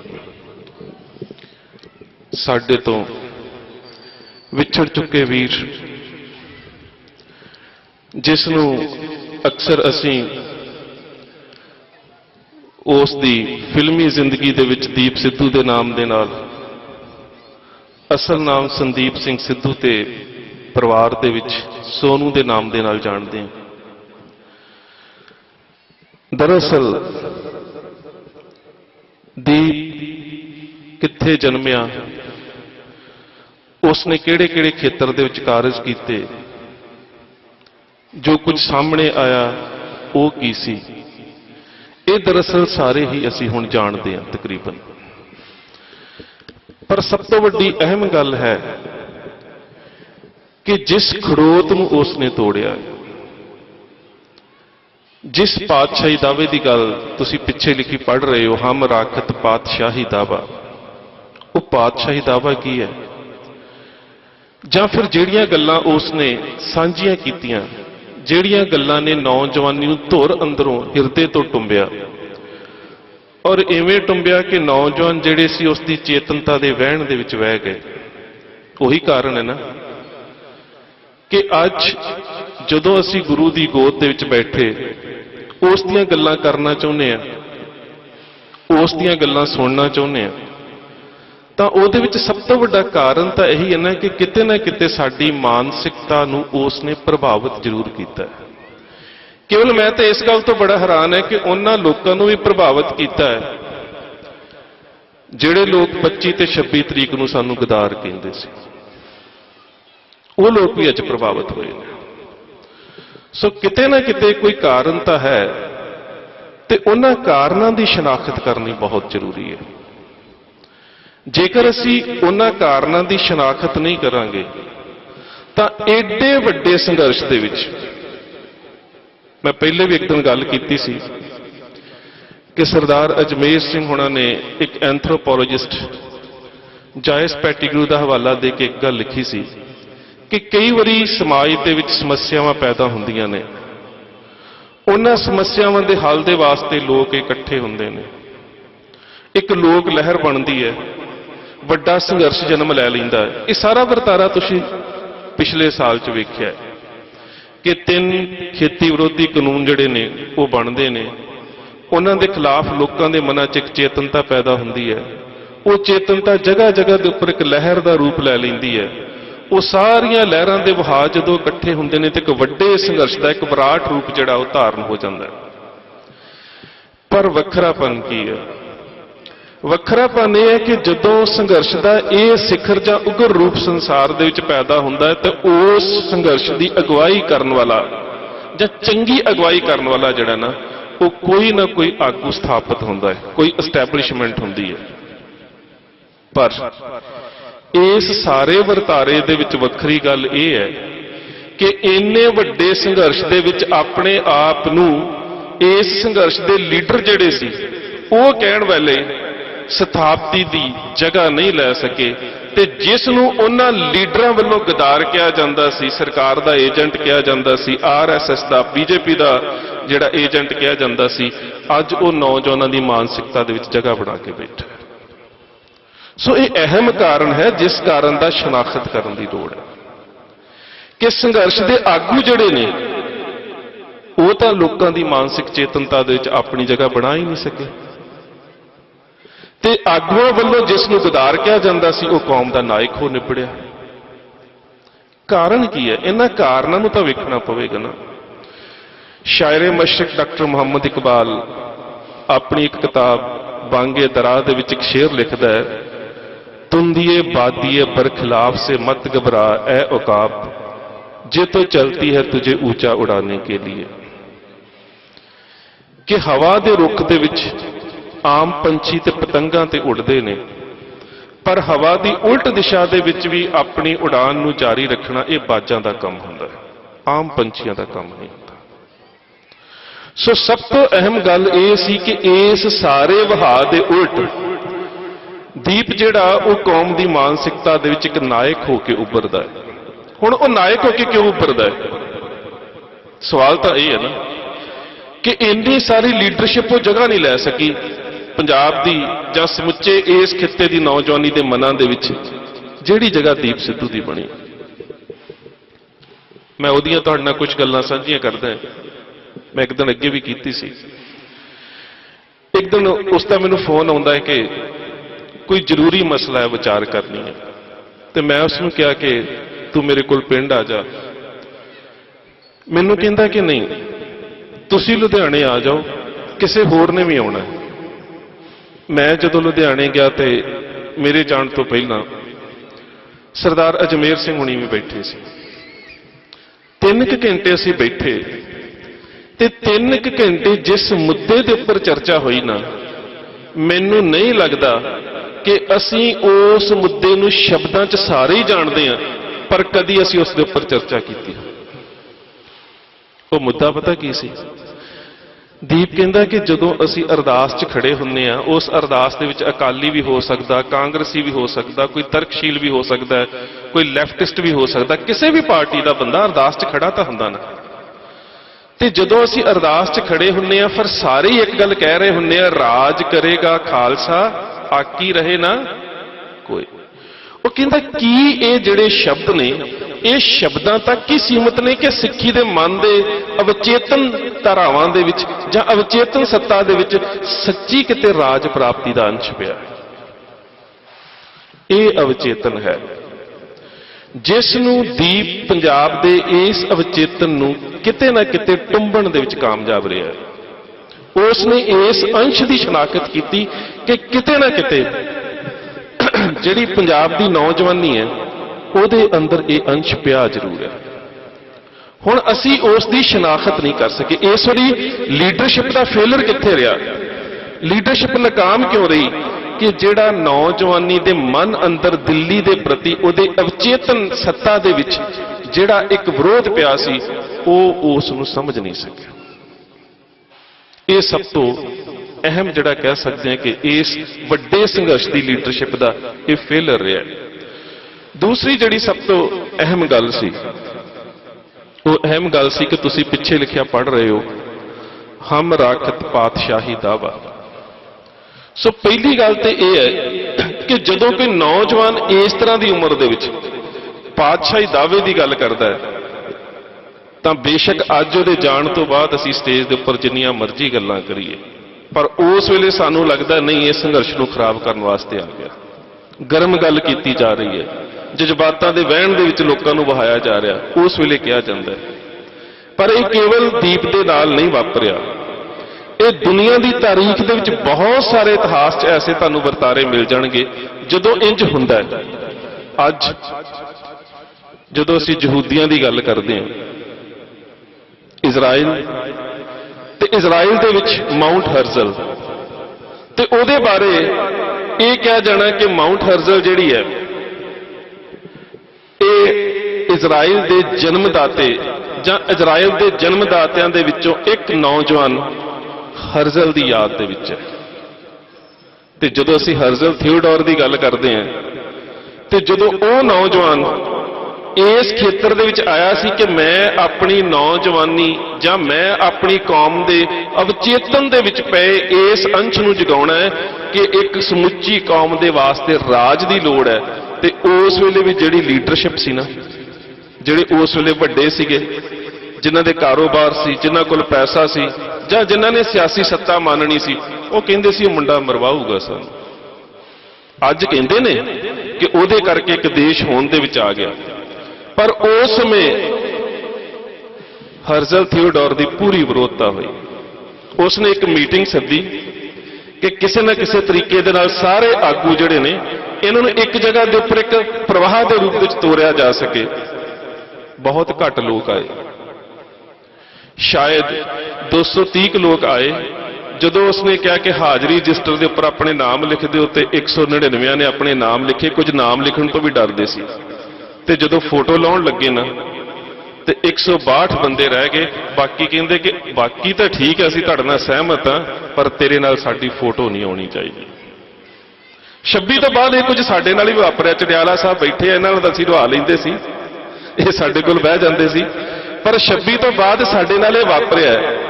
ਅਸੀਂ ਜਦੋਂ ਕਿਤੇ ਜਾ ਕੇ ਬਹਿੰਦੇ ਸੀ ਤੇ ਕੋਈ ਫੋਟੋ ਖਿੱਚਣ ਲੱਗਦਾ ਸੀ, ਤੇ ਕੁਝ ਆਪਣੇ ਆਪ ਨੂੰ ਕਿਸਾਨ ਆਗੂ ਸਮਝਣ ਵਾਲੇ ਕਹਿੰਦੇ ਸੀ, ਨਾ ਯਾਰ ਇਹਨਾਂ ਨਾਲ ਫੋਟੋ ਨਹੀਂ ਆਉਣੀ ਚਾਹੀਦੀ, ਇਹ ਤਾਂ ਗਦਾਰ ਨੇ, ਇਹ ਤਾਂ ਏਜੰਸੀਆਂ ਦੇ ਬੰਦੇ ਨੇ, ਇਹ ਤਾਂ ਏਜੰਟ ਨੇ। ਇਹ ਕੁਝ ਹੁੰਦਾ ਹੈ, ਔਰ ਇਹ ਕੁਝ ਮੈਂ ਬਾਰ-ਬਾਰ ਕਹਿੰਦਾ ਕਿ ਇਹ ਕੁਝ ਸਿਰਫ ਇਸ ਵਰਤਾਰੇ 'ਚ ਨਹੀਂ ਤੁਸੀਂ ਵੇਖਿਆ, ਇਹ ਸਾਰੇ ਸਮਾਜ 'ਚ ਇੰਜ ਹੀ ਚੱਲਦਾ ਹੈ ਕਿ ਜਦੋਂ ਵੀ ਕੋਈ ਨੌਜਵਾਨ ਇਸ ਤਰ੍ਹਾਂ ਦੀ ਚੇਤਨਤਾ ਦੇ ਅਵਚੇਤਨ ਅੰਸ਼ ਨੂੰ ਕੌਮ ਦੇ ਵਿੱਚ ਜਾਗਰਿਤ ਕਰਦਾ ਹੈ ਨਾ, ਤਾਂ ਜਿਹੜੀ ਸਥਾਪਤੀ ਹੈ ਨਾ, ਜਿਹੜੇ ਚਾਹੁੰਦੇ ਹੀ ਨਹੀਂ ਹੈ ਕਿ ਕੋਈ ਅਗਲੀ ਪੀੜ੍ਹੀ ਸਾਡੇ ਅੱਗੇ ਆ ਜਾਵੇ, ਉਹ ਉਹਨੂੰ ਬਰਦਾਸ਼ਤ ਨਹੀਂ ਕਰਦੇ। ਉਹਨਾਂ ਵਾਸਤੇ ਬਰਦਾਸ਼ਤ ਕਰਨਾ ਬਹੁਤ ਔਖਾ ਹੁੰਦਾ, ਜਗ੍ਹਾ ਦੇਣੀ, ਆਪਣੀ ਸਪੇਸ ਦੇਣੀ ਬਹੁਤ ਔਖੀ ਹੁੰਦੀ ਹੈ। ਦੀਪ ਨੇ ਜਿਸ ਵੇਲੇ ਸ਼ੰਭੂ ਮੋਰਚਾ ਲਾਇਆ, ਉਦੋਂ ਗੱਲ ਹੀ ਹੋਣ ਦੀ ਚੱਲੀ ਉਦੋਂ ਗੱਲ ਹੀ ਪਾਤਸ਼ਾਹੀ ਦਾਅਵੇ ਦੀ ਚੱਲੀ। ਸੋ ਉਸ ਹੋਂਦ ਨੂੰ ਤੇ ਉਸ ਪਾਤਸ਼ਾਹੀ ਦਾਅਵੇ ਨੂੰ ਕਾਇਮ ਕਿੱਥੇ ਰੱਖਣਾ ਸੀ? ਗੱਲਾਂ ਦੇ ਵਿੱਚ ਵਿਖਿਆਨ ਮੈਂ ਵੀ ਕਰ ਦੇਵਾਂਗਾ ਕਿ ਪਾਤਸ਼ਾਹੀ ਦਾਅਵਾ ਕੀ ਹੁੰਦਾ ਹੈ, ਫੈਡਰਲ ਸਟਰਕਚਰ ਕੀ ਹੁੰਦਾ ਹੈ, ਢਾਂਚਾ ਕੀ ਹੁੰਦਾ ਹੈ, ਸੰਘੀ ਢਾਂਚਾ ਕੀ ਹੁੰਦਾ ਹੈ, ਰਾਜਾਂ ਦੇ ਵੱਧ ਅਧਿਕਾਰ ਕੀ ਹੁੰਦੇ ਨੇ, ਅਮਰੀਕਾ ਦੇ ਵਿੱਚ ਫੈਡਰਲ ਸਟਰਕਚਰ ਕਿਵੇਂ ਦਾ ਹੈ ਤੇ ਅਮਰੀਕਾ ਦਾ ਸਵਿਟਜ਼ਰਲੈਂਡ ਦੇ ਨਾਲੋਂ ਵੱਖਰਾ ਕਿਵੇਂ ਹੈ। ਇਹਦੇ ਉੱਪਰ ਜਿੰਨਾ ਮਰਜ਼ੀ ਸਮਾਂ ਚਾਹੀਏ ਬੋਲਿਆ ਜਾ ਸਕਦਾ ਹੈ, ਪਰ ਪਾਤਸ਼ਾਹੀ ਦਾਅਵੇ ਦੀ ਸ਼ਨਾਖਤ ਕਰਕੇ ਉਸ ਨੂੰ ਕਾਇਮ ਕਿੱਥੇ ਰੱਖਣਾ ਹੁੰਦਾ ਹੈ, ਗੱਲ ਅਹਿਮ ਇਹ ਹੁੰਦੀ ਹੈ। ਪਾਤਸ਼ਾਹੀ ਦਾਅਵਾ ਇਕੱਲਾ ਜੰਗ ਦੇ ਵਿੱਚ ਨਹੀਂ ਹੁੰਦਾ ਕਿ ਸੰਘਰਸ਼ ਦੇ ਵਿੱਚ ਬਹੁਤ ਸਾਰੇ ਲੋਕ ਤੁਹਾਡੇ ਨਾਲ ਜੁੜ ਗਏ ਤੇ ਅਸੀਂ ਉਸ ਲੋਕਾਂ ਨੂੰ ਇਕੱਠ ਨੂੰ ਵੇਖ ਕੇ ਆਪਣੇ ਆਪ ਨੂੰ ਹੌਸਲੇ ਜਿਹੇ 'ਚ ਸਮਝੀਏ ਕਿ ਅਸੀਂ ਪਾਤਸ਼ਾਹੀ ਦਾਅਵਾ ਕਾਇਮ ਰੱਖਿਆ ਹੈ। ਪਾਤਸ਼ਾਹੀ ਦਾਅਵੇ ਦੀ ਕਾਇਮੀ ਤਾਂ ਉੱਥੇ ਸਾਹਮਣੇ ਆਉਂਦੀ ਹੈ ਜਦੋਂ ਤੁਸੀਂ ਸਰਕਾਰ ਦੇ ਨੁਮਾਇੰਦਿਆਂ ਦੇ ਸਾਹਮਣੇ ਮੇਜ਼ ਦੇ ਉੱਪਰ ਬੈਠੇ ਹੁੰਦੇ। ਉੱਥੇ ਤੁਸੀਂ ਆਪਣੀ ਕੌਮ ਦਾ ਜਾਂ ਫਿਰ ਆਪਣੀ ਧਿਰ ਦਾ ਕਿੰਨਾ ਪੱਖ ਰੱਖਦੇ ਹੋ, ਉਹ ਪਾਤਸ਼ਾਹੀ ਦਾਅਵੇ ਦਾ ਜਿਹੜਾ ਪ੍ਰੈਜੈਂਟੇਸ਼ਨ ਹੈ ਜਾਂ ਜਿਹੜੀ ਉਹਦੀ ਪੇਸ਼ਕਾਰੀ ਹੈ ਉਦੋਂ ਸਾਹਮਣੇ ਆਉਂਦੀ ਹੈ। ਔਰ ਇਸ ਸਾਰੀ ਪੇਸ਼ਕਾਰੀ ਦੇ ਵਿੱਚ ਮੈਂ ਇੱਕ ਗੱਲ ਦੱਸ ਦੇਵਾਂ ਕਿ ਜਿਸ ਤਰ੍ਹਾਂ ਦੇ ਨਾਲ ਦੀਪ ਨੇ ਪੰਜਾਬ ਦੀ ਨੌਜਵਾਨੀ ਦੇ ਉਸ ਅਵਚੇਤਨ ਮਨ ਦੇ ਵਿੱਚ ਪਏ ਹੋਏ ਉਸ ਹੋਂਦ ਨਿਆਰੇਪਨ ਦੇ ਅੰਸ਼ ਨੂੰ ਜਿਹੜਾ ਉਹ ਜਿਸ ਤਰ੍ਹਾਂ ਦੇ ਨਾਲ ਪ੍ਰਭਾਵਿਤ ਕੀਤਾ ਹੈ ਨਾ, ਉਹਦੇ ਤੋਂ ਇੰਜ ਜ਼ਰੂਰ ਲੱਗਦਾ ਹੈ ਕਿ ਨੌਜਵਾਨੀ ਦੇ ਕੋਲ ਇੱਕ ਯੋਗ ਆਗੂ ਨਹੀਂ ਹੈ, ਪਰ ਨੌਜਵਾਨੀ ਦੇ ਵਿੱਚ ਕਿਸੇ ਤਰ੍ਹਾਂ ਦੀ ਕੋਈ ਘਾਟ ਨਹੀਂ। ਪੂਰੀ ਤਰ੍ਹਾਂ ਦੇ ਨਾਲ ਚੇਤਨਤਾ ਹੈ, ਜਾਗਰੂਕਤਾ ਹੈ। ਉਹ ਆਪਣੇ ਅਵਚੇਤਨ ਦੇ ਵਿੱਚ ਕਿਤੇ ਨਾ ਕਿਤੇ ਆਪਣੀਆਂ ਪੂਰੂ ਧਾਰਨਾਵਾਂ ਦੇ ਵਿੱਚ ਜਿਹੜੀ ਰਾਜ ਸੱਤਾ ਦੀ ਗੱਲ ਹੈ ਉਸ ਨੂੰ ਲੈ ਕੇ ਬੈਠੇ ਨੇ। ਗੱਲ ਤੇ ਇਹ ਹੈ ਕਿ ਇੱਕ ਯੋਗ ਆਗੂ ਜਿਹੜਾ ਉਸ ਅਵਚੇਤਨ ਦੀ ਸ਼ਨਾਖਤ ਕਰ ਸਕੇ, ਉਹ ਨਹੀਂ ਹੈ। ਮੈਂ ਤੁਹਾਡੇ ਨਾਲ ਇੱਕ ਹੋਰ ਉਦਾਹਰਨ ਸਾਂਝੀ ਕਰਦਾ। ਇਜ਼ਰਾਈਲ ਦੀ ਗੱਲ ਕਰ ਲਈ ਨੇ ਤੇ ਇਜ਼ਰਾਈਲ ਦੀ ਜਿਹੜੀ ਕੁੜੀ ਪਹਿਲੀ ਪ੍ਰਧਾਨ ਮੰਤਰੀ ਬਣਦੀ ਹੈ ਤੇ ਜਦੋਂ ਉਹ ਆਪਣੇ ਦੇਸ਼ ਦੇ ਵਿੱਚ ਆਉਂਦੀ ਹੈ, ਆ ਜਿਹੜਾ ਹੁਣ ਯੂਕਰੇਨ ਦੇ ਵਿੱਚ ਜਿੱਥੇ ਜੰਗ ਹੋ ਰਹੀ ਹੈ, ਕੀਵ ਸ਼ਹਿਰ ਦੇ ਵਿੱਚ ਹੀ ਸ਼ਾਇਦ ਉਸ ਦਾ ਜਨਮ ਹੋਇਆ ਸੀ। ਉਸ ਦਾ ਜਨਮ 1898 ਦੇ ਵਿੱਚ ਹੋਇਆ ਤੇ ਤਕਰੀਬਨ 24 ਸਾਲ ਦੀ ਗੋਲਡਾ ਮੀਰ ਜਦੋਂ ਵਾਪਸ ਆਪਣੇ ਦੇਸ਼ ਦੇ ਵਿੱਚ ਆਉਂਦੀ ਹੈ ਨਾ, ਤੇ ਉਹ ਆਉਣ ਤੋਂ ਪਹਿਲਾਂ ਆਪਣੇ ਘਰ ਵਾਲੇ ਨੂੰ, ਉਹ ਵੀ ਬੜਾ ਸਾਡੇ ਵਾਂਗੂ ਲੈਕਚਰ ਕਰਦਾ ਹੁੰਦਾ ਹੈ, ਤੇ ਉਹਨੇ ਇੱਕ ਗੱਲ ਪਤਾ ਕੀ ਕਹੀ, ਕਹਿੰਦੀ ਕੱਲਾ ਸਟੇਜਾਂ ਦੇ ਉੱਪਰ ਲੈਕਚਰ ਕਰਨ ਦੇ ਨਾਲ ਗੱਲ ਨਹੀਂ ਬਣਨੀ। ਜਿੰਨਾ ਮਰਜ਼ੀ ਸਮਝਾਈ ਜਾ ਲੋਕਾਂ ਨੂੰ ਕਿ ਸਾਨੂੰ ਯਹੂਦੀਆਂ ਨੂੰ ਇੱਕ ਜ਼ਮੀਨ ਦੀ ਲੋੜ ਹੈ, ਯਹੂਦੀਆਂ ਨੂੰ ਰਾਜ ਦੀ ਲੋੜ ਹੈ, ਯਹੂਦੀਆਂ ਦੇ ਕੋਲ ਰਾਜ ਨਹੀਂ ਹੈ, ਯਹੂਦੀਆਂ ਦੇ ਕੋਲ ਰਾਜ ਹੋਵੇਗਾ, ਕਹਿੰਦੀ ਤੂੰ ਸਮਝਾਈ ਜਾਏ ਗੱਲਾਂ। ਕਹਿੰਦੀ ਕਿਉਂਕਿ ਜਿਹੜੀਆਂ ਗੱਲਾਂ ਤੂੰ ਕਰ ਰਿਹਾ ਹੈ ਇਹ ਗੱਲਾਂ ਤਾਂ ਹਰਜ਼ਲ ਕਰਦਾ ਸੀ। ਹਰਜ਼ਲ ਦਾ ਅਕਸਰ ਆਪਣੀਆਂ ਗੱਲਾਂ ਦੇ ਵਿੱਚ ਇਹ ਗੱਲ ਹੁੰਦੀ ਸੀ ਕਿ ਮੈਂ ਆਪਣੀ ਕੌਮ ਨੂੰ ਜਿੱਥੇ ਲੈ ਕੇ ਜਾਣਾ ਚਾਹੁੰਦਾ ਹਾਂ, ਇੱਕ ਦਿਨ ਮੇਰੀ ਕੌਮ ਉੱਥੇ ਆਵੇਗੀ। ਉਹਦੇ 'ਚ ਸਪਸ਼ਟ ਸੀ ਕਿ ਮੈਂ ਰਾਜ ਲੈਣਾ ਚਾਹੁੰਦਾ, ਕੌਮ ਰਾਜ ਲਵੇਗੀ। ਅੱਜ ਉਹਨਾਂ ਨੇ ਰਾਜ ਲਿਆ। ਅੱਜ ਜੇ ਦੁਨੀਆ ਦੀ ਸਭ ਤੋਂ ਅਹਿਮ ਦੁਨੀਆ ਦੀ ਇੰਟੈਲੀਜੈਂਸ ਏਜੰਸੀ ਮਸਾਦ ਹੈ, ਯਹੂਦੀਆਂ ਦੀ। ਅੱਜ ਜਿੰਨੇ ਵੀ ਤੁਹਾਡੇ ਮਨਾਂ ਦੇ ਵਿੱਚ ਇੱਕ ਬ੍ਰਾਂਡ ਮੈਂਟੈਲਿਟੀ ਨੂੰ ਪੈਦਾ ਕੀਤਾ ਗਿਆ ਨਾ, ਇੱਕ ਮਾਨਸਿਕਤਾ ਨੂੰ ਪੈਦਾ ਕੀਤਾ ਕਰ ਦਿੱਤਾ ਗਿਆ ਨਾ ਕਿ ਉਹ ਟੀ-ਸ਼ਰਟ ਜਾਂ ਕਮੀਜ਼ ਜਿਹੜੀ ਹੈ ਉਹ 90 ਰੁਪਏ ਦੀ ਹੁੰਦੀ ਹੈ ਤੇ ਉਹਦੇ ਉੱਪਰ ਨਾਈਕੀ ਦੀ ਟਿੱਕ ਜੀ ਲੱਗ ਜਾਵੇ ਤੇ ਉਹ 900 ਰੁਪਏ ਦੀ ਤੁਸੀਂ ਲੈ ਕੇ ਪਾਉਂਦੇ ਹੋ। ਇਸ ਨੂੰ ਯਹੂਦੀਆਂ ਨੇ ਜਨਮ ਦਿੱਤਾ ਤੁਹਾਡੇ ਮਨਾਂ ਦੇ ਵਿੱਚ। ਉਸ ਤੋਂ ਬਾਅਦ ਜਿੰਨੇ ਵੀ ਦੁਨੀਆ ਦੇ ਵੱਡੇ ਟੀਵੀ ਚੈਨਲ ਨੇ ਉਹਦੇ ਮਾਲਕ ਯਹੂਦੀ ਨੇ। ਆ ਸਟਾਰਬਕਸ ਤੋਂ ਲੈ ਕੇ ਡੈਲ ਤੱਕ ਜਿੰਨੀਆਂ ਵੀ ਵੱਡੀਆਂ ਕੰਪਨੀਆਂ ਤੇ ਫਰੈਂਚਾਈਜ਼ਿਸ ਨੇ, ਇਹਨਾਂ ਦੇ ਮਾਲਕ ਜਿਹੜੇ ਨੇ ਉਹ ਯਹੂਦੀ ਨੇ। ਹਾਲੀਵੁੱਡ ਦੇ ਵਿੱਚ 21 ਸੈਂਚੁਰੀ ਫੌਕਸ ਤੋਂ ਲੈ ਕੇ ਵਾਰਨਰ ਬ੍ਰਦਰ ਤੱਕ ਜਿੰਨੀਆਂ ਵੀ ਵੱਡੀਆਂ ਫਿਲਮ ਬਣਾਉਣ ਵਾਲੀਆਂ ਕੰਪਨੀਆਂ ਨੇ ਉਹਦੇ ਮਾਲਕ ਯਹੂਦੀ ਨੇ। ਤੇ ਦੁਨੀਆ ਦੇ ਵਿੱਚ ਗਿਣਤੀ ਸਾਡੇ ਤੋਂ ਵੀ ਅੱਧੇ ਤੋਂ ਵੀ ਘੱਟ। ਪਰ ਜਦੋਂ ਉਹਨਾਂ ਨੇ ਦੁਨੀਆ ਦੇ ਵਿੱਚ ਇੰਨਾ ਕੁਝ ਸਿਰਜਿਆ ਤੇ ਉਹਦੇ ਸਿਰਜਣਾ ਦੇ ਪਿੱਛੇ ਇੱਕ ਕੌਮ ਦੇ ਵਿੱਚ ਅਵਚੇਤਨ ਸੱਤਾ ਸੀ ਜਿਸ ਨੂੰ ਸ਼ਨਾਖਤ ਕੀਤੀ ਹੈ ਉਸ ਕੌਮ ਦੀ ਵੀ ਨੌਜਵਾਨੀ ਨੇ। ਪਹਿਲੀ ਮੈਂ ਗੱਲ ਕੀਤੀ ਸੀ ਹਰਜ਼ਲ ਥੀਓਡੋਰ ਦੀ, ਉਸ ਤੋਂ ਬਾਅਦ ਗੋਲਡਾ ਮੀਰ। ਗੋਲਡਾ ਮੀਰ ਜਦੋਂ ਵਾਪਸ ਆਉਂਦੀ ਹੈ ਅਮਰੀਕਾ ਤੋਂ, ਇਜ਼ਰਾਈਲ ਆਪਣੇ ਘਰ ਵਾਲੇ ਨੂੰ ਇਹ ਕਹਿ ਕੇ ਕਹਿੰਦੀ ਸਿਰਫ ਗੱਲਾਂ ਕਰਨ ਦੇ ਨਾਲ ਦੇਸ਼ ਨਹੀਂ ਲਿਆ ਜਾਣਾ, ਸਿਰਫ ਸਟੇਜਾਂ ਦੇ ਉੱਪਰ ਬੋਲਣ ਦੇ ਨਾਲ ਸਾਡੇ ਕੋਲ ਰਾਜਸੀ ਸੱਤਾ ਨਹੀਂ ਆਵੇਗੀ। ਕੇਵਲ ਤੇ ਕੇਵਲ 4 ਬੰਦੇ ਇਕੱਠੇ ਕਰ ਲਏ ਤੇ ਉਹਨਾਂ ਦੇ ਵਿੱਚ ਗੱਲ ਕਰ ਦਿੱਤੀ। ਇਹਦੇ ਨਾਲ ਸਾਡੇ ਕੋਲ ਕੋਈ ਆਜ਼ਾਦ ਖਿੱਤਾ ਨਹੀਂ ਆਵੇਗਾ, ਸਭ ਤੋਂ ਪਹਿਲਾਂ ਤਾਂ ਉੱਥੇ ਜਾਣਾ ਪਵੇਗਾ। ਜਦੋਂ ਉਹ ਆਈ ਆਪਣੇ ਦੇਸ਼, ਜਦੋਂ ਟਾਂਗੇ ਦੇ ਵਿੱਚ ਬੈਠ ਕੇ, ਉਦੋਂ ਟਾਂਗੇ ਹੁੰਦੇ ਸੀ, ਟਾਂਗੇ ਦੇ ਵਿੱਚ ਬੈਠ ਕੇ ਜਾ ਰਹੀ ਹੈ ਨਾ, ਤੇ ਬਿਲਕੁਲ ਰੇਗਿਸਤਾਨ ਦੇ ਵਿੱਚ ਉਹਨੂੰ ਇੱਕ ਹਰਿਆ ਬੂਟਾ ਦਿਸਦਾ, ਤੇ ਉਹ ਹਰੇ ਬੂਟੇ ਵੱਲ ਵੇਖ ਕੇ ਆਪਣੇ ਪਤੀ ਨੂੰ ਜੋ ਕਹਿੰਦੀ ਹੈ ਨਾ, ਉਸ ਦਾ ਇੱਕ ਹੂਬਹੂ ਰੂਪ ਜਿਹੜਾ ਹੈ ਨਾ, ਉਹ ਮੁਹੰਮਦ ਇਕਬਾਲ ਨੇ ਆਪਣੇ ਸ਼ੇਰ ਦੇ ਵਿੱਚ ਦਿੱਤਾ ਹੈ। ਉਸ ਦਾ ਭਾਵ ਹੈ ਕਿ ਨਾ ਉਮੀਦ ਨਹੀਂ ਹੈ ਇਕਬਾਲ ਆਪਣੀ ਕਸ਼ਤੇ ਵੀਰਾ ਸੇ, ਜਰਾ ਨਮ ਹੋ ਤੁਝੇ ਮਿੱਟੀ ਬੜੀ ਜ਼ਰਖੇਜ਼ ਹੈ ਸਾਕੀ। ਆਪਣੇ ਘਰ ਵਾਲੇ ਨੂੰ ਕਹਿੰਦੀ ਕਿ ਇਸ ਮਾਰੂਥਲ ਦੇ ਵਿੱਚ ਇੱਕ ਹਰੇ ਬੂਟੇ ਨੂੰ ਵੇਖ ਕੇ ਮੈਨੂੰ ਬਹੁਤ ਵੱਡੀ ਉਮੀਦ ਜਿਹੜੀ ਹੈ ਨਾ ਉਹ ਮਿਲ ਗਈ ਹੈ ਕਿ ਜੇਕਰ ਬਿਨਾਂ ਪਾਣੀ ਦਿੱਤਿਆਂ ਇੱਥੇ ਇੱਕ ਬੂਟਾ ਪੈਦਾ ਹੋ ਸਕਦਾ ਹੈ ਤੇ ਇਹ ਮਿੱਟੀ ਜ਼ਰਖੇਜ਼ ਹੈ। ਜਿਸ ਦਿਨ ਅਸੀਂ ਇਸ ਨੂੰ ਸਿੰਜਣਾ ਸ਼ੁਰੂ ਕਰ ਦਿੱਤਾ ਨਾ, ਉਸ ਦਿਨ ਬਹੁਤ ਸਾਰੇ ਬੂਟੇ ਪੈਦਾ ਹੋਣਗੇ।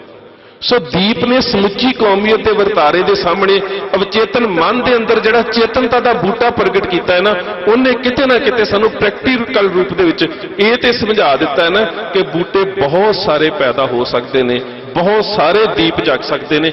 ਗੱਲ ਤੇ ਹੈ ਕਿ ਉਹਨਾਂ ਨੂੰ ਮੌਕਾ ਦਿੱਤਾ ਜਾਵੇ। ਜ਼ਰਖੇਜ਼ ਜ਼ਮੀਨ ਹੈ, ਬਸ ਉਹਨਾਂ ਨੂੰ ਇੱਕ ਮੌਕਾ ਦੇਣ ਦੀ ਲੋੜ ਹੈ, ਉਹਨਾਂ ਨੂੰ ਇੱਕ ਬਰਸਾਤ ਦੀ ਲੋੜ ਹੈ, ਜਿਹੜੀ ਗੁਰਦੇਵ ਪਾਤਸ਼ਾਹ ਨੇ ਆਪਣੀ ਰਹਿਮਤ ਦੇ ਸਦਕਾ ਕਰਨੀ ਹੁੰਦੀ ਹੈ। ਦੂਸਰੀ ਜਿਹੜੀ ਸਭ ਤੋਂ ਵੱਡੀ ਗੱਲ ਹੈ, ਕਿਉਂਕਿ ਮੈਂ ਪਹਿਲਾਂ ਵੀ ਕਿਹਾ ਸੀ ਕਿ ਦੀਪ ਦੇ ਜੀਵਨ ਦੇ ਬਾਰੇ ਤਾਂ ਵਿਕੀਪੀਡੀਆ ਦੇ ਉੱਪਰ ਪੜ੍ਹਿਆ ਜਾ ਸਕਦਾ ਹੈ। ਉਹਨੇ ਕਿੰਨੀਆਂ ਫਿਲਮਾਂ ਕੀਤੀਆਂ, ਕਿਹੜੀ ਲਾਅ ਫਰਮ 'ਚ ਕੰਮ ਕੀਤਾ, ਕਿਹੜੀ ਯੂਨੀਵਰਸਿਟੀ ਦੇ ਵਿੱਚ, ਕਿਹੜੇ ਕਾਲਜ ਦੇ ਵਿੱਚ ਪੜ੍ਹਿਆ, ਇਹ ਤਾਂ ਹੁਣ ਸਾਰੇ ਤੁਹਾਡੇ ਕੋਲ ਫੋਨ ਹੈਗੇ ਨੇ, ਤੁਸੀਂ ਪੜ੍ਹ ਸਕਦੇ ਹੋ। ਅਸੀਂ ਤਾਂ ਉਸ ਅੰਸ਼ ਦੀ ਸ਼ਨਾਖਤ ਕਰਨੀ ਹੈ ਵੀ ਕਿਸ ਅੰਸ਼ ਦੇ ਕਰਕੇ ਤੁਸੀਂ ਦੀਪ ਨੂੰ ਅੱਜ ਆਪਣੇ ਮਨ ਦੇ ਅੰਦਰੋਂ ਬੜੀ ਸ਼ਿੱਦਤ ਦੇ ਨਾਲ ਵਿਛੜਿਆ ਹੋਇਆ ਮਹਿਸੂਸ ਕਰ ਰਹੇ ਹੋ। ਅਸੀਂ ਤਾਂ ਉਸ ਅੰਸ਼ ਦੀ ਸ਼ਨਾਖਤ ਕਰਨੀ ਹੈ ਵੀ ਉਹ ਅੰਸ਼ ਕੀ ਸੀ। ਉਸ ਅੰਸ਼ ਦਾ ਇੱਕ ਰੂਪ ਸੀ ਪਾਤਸ਼ਾਹੀ ਦਾਵਾ। ਹੁਣ ਪਾਤਸ਼ਾਹੀ ਦਾਵਾ ਜਿਹੜਾ ਇਹ ਸ਼ਬਦ ਬੇਸ਼ੱਕ ਪੰਥ ਪ੍ਰਕਾਸ਼ ਦੇ ਵਿੱਚ ਰਤਨ ਸਿੰਘ ਭੰਗੂ ਵਰਤਦੇ ਨੇ, ਤੇ ਵਰਤਦੇ ਉਦੋਂ ਨੇ ਜਿਹੜਾ ਸਵਾਲ ਅੱਜ ਕਈ ਵਾਰੀ ਸਾਨੂੰ ਹੁੰਦਾ ਹੈ, ਉਹ ਸਵਾਲ ਉਹਨਾਂ ਨੂੰ ਕੈਪਟਨ ਮਰੇ ਕਰਦਾ ਹੈ। ਰਤਨ ਸਿੰਘ ਭੰਗੂ ਨੂੰ ਸਵਾਲ ਕਰਦਾ ਹੈ, ਕਹਿੰਦਾ ਰਾਜ ਕਿਉਂ ਚਾਹੁੰਦੇ ਹੋ, ਰਾਜ ਤੁਸੀਂ ਕੀ ਕਰਨਾ ਹੈ? ਉਹ ਕਹਿੰਦਾ ਸਾਡਾ ਹੱਕ ਹੈ। ਕਹਿੰਦਾ ਫਿਰ ਮਲਕੀਅਤ ਦੱਸ, ਜੇ ਤੁਹਾਡਾ ਹੱਕ ਹੈ ਫਿਰ ਮਲਕੀਅਤ ਦੱਸ। ਕਹਿੰਦਾ ਮਲਕੀਅਤ ਦਾ ਆਧਾਰ ਕੀ ਹੈ? ਕਹਿੰਦਾ ਮਲਕੀਅਤ ਦਾ ਆਧਾਰ ਇਹ ਹੁੰਦਾ ਹੈ ਕਿ ਤੁਹਾਡੇ ਕਿਸੇ ਰਾਜੇ ਨੇ ਰਾਜ ਕੀਤਾ। ਉਹ ਕਹਿੰਦਾ ਰਣਜੀਤ ਸਿੰਘ ਨੇ ਰਾਜ ਕੀਤਾ। ਕਹਿੰਦਾ ਨਹੀਂ। ਰਣਜੀਤ ਸਿੰਘ ਕਿਸੇ ਰਾਜੇ ਦਾ ਪੁੱਤ ਸੀ? ਕਹਿੰਦਾ ਨਹੀਂ। ਫਿਰ ਕਹਿੰਦਾ ਮੈਂ ਇਸ ਰਾਜ ਦੇ ਦਾਅਵੇ ਨੂੰ ਨਹੀਂ ਮੰਨਦਾ। ਪਰ ਕਹਿੰਦਾ ਤੈਨੂੰ ਇਹ ਪਤਾ, ਰਤਨ ਸਿੰਘ ਭੰਗੂ ਕਹਿੰਦਾ ਕਿ ਜਿਸ ਕਰਕੇ ਅਸੀਂ ਪਾਤਸ਼ਾਹੀ ਦਾਅਵਾ ਜਿਹੜਾ ਨਾ ਉਹ ਤੇਰੇ ਸਾਹਮਣੇ ਪੇਸ਼ ਕਰ ਰਹੇ ਹਾਂ ਨਾ, ਉਹ ਗੱਲ ਕੇਵਲ ਰਣਜੀਤ ਸਿੰਘ ਦੀ ਨਹੀਂ ਹੈ, ਉਹ ਤਾਂ ਗੁਰੂ ਨਾਨਕ ਸਾਹਿਬ ਤੋਂ ਸ਼ੁਰੂ ਹੋ ਗਈ।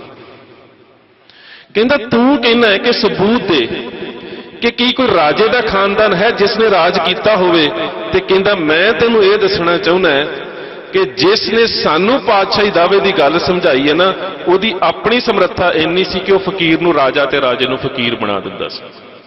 ਗੁਰੂ ਨਾਨਕ ਸਾਹਿਬ, ਉਹ ਗੁਰੂ ਨਾਨਕ ਸਾਹਿਬ ਦੇ ਬਾਰੇ ਜਦੋਂ ਪਾਤਸ਼ਾਹੀ ਦਾਅਵੇ ਦੀ ਗੱਲ ਕਰਦਾ ਨਾ, ਤੇ ਉਹ ਕਹਿੰਦਾ ਕਿ ਜਿਹੜਾ ਸਾਡਾ ਗੁਰੂ ਸੀ ਨਾ, ਜਿਹੜਾ ਉਹਦਾ ਪਾਤਸ਼ਾਹੀ ਦਾਅਵਾ ਸੀ, ਉਹ ਸੀ ਕਈ ਸ਼ਾਹ ਤਿੰਨ ਕੀਨੇ ਪੀਰ। ਸ਼ਾਹ ਰਾਜੇ, ਪੀਰ ਫਕੀਰ। ਕਹਿੰਦਾ ਉਹਦੀ ਰਹਿਮਤ ਹੋਵੇ ਤਾਂ ਕਈ ਬਾਦਸ਼ਾਹ ਫਕੀਰ ਬਣ ਗਏ, ਔਰ ਕਈ ਪੀਰ ਤਿੰਨ ਕੀਨੋ ਮੀਰ, ਤੇ ਜਿਨ੍ਹਾਂ ਦੇ ਉੱਪਰ ਉਸਨੇ ਬਖਸ਼ਿਸ਼ ਕਰ ਦਿੱਤੀ ਉਹ ਉਸਨੇ ਫਕੀਰਾਂ ਤੋਂ ਬਾਦਸ਼ਾਹ ਬਣਾ ਦਿੱਤੇ।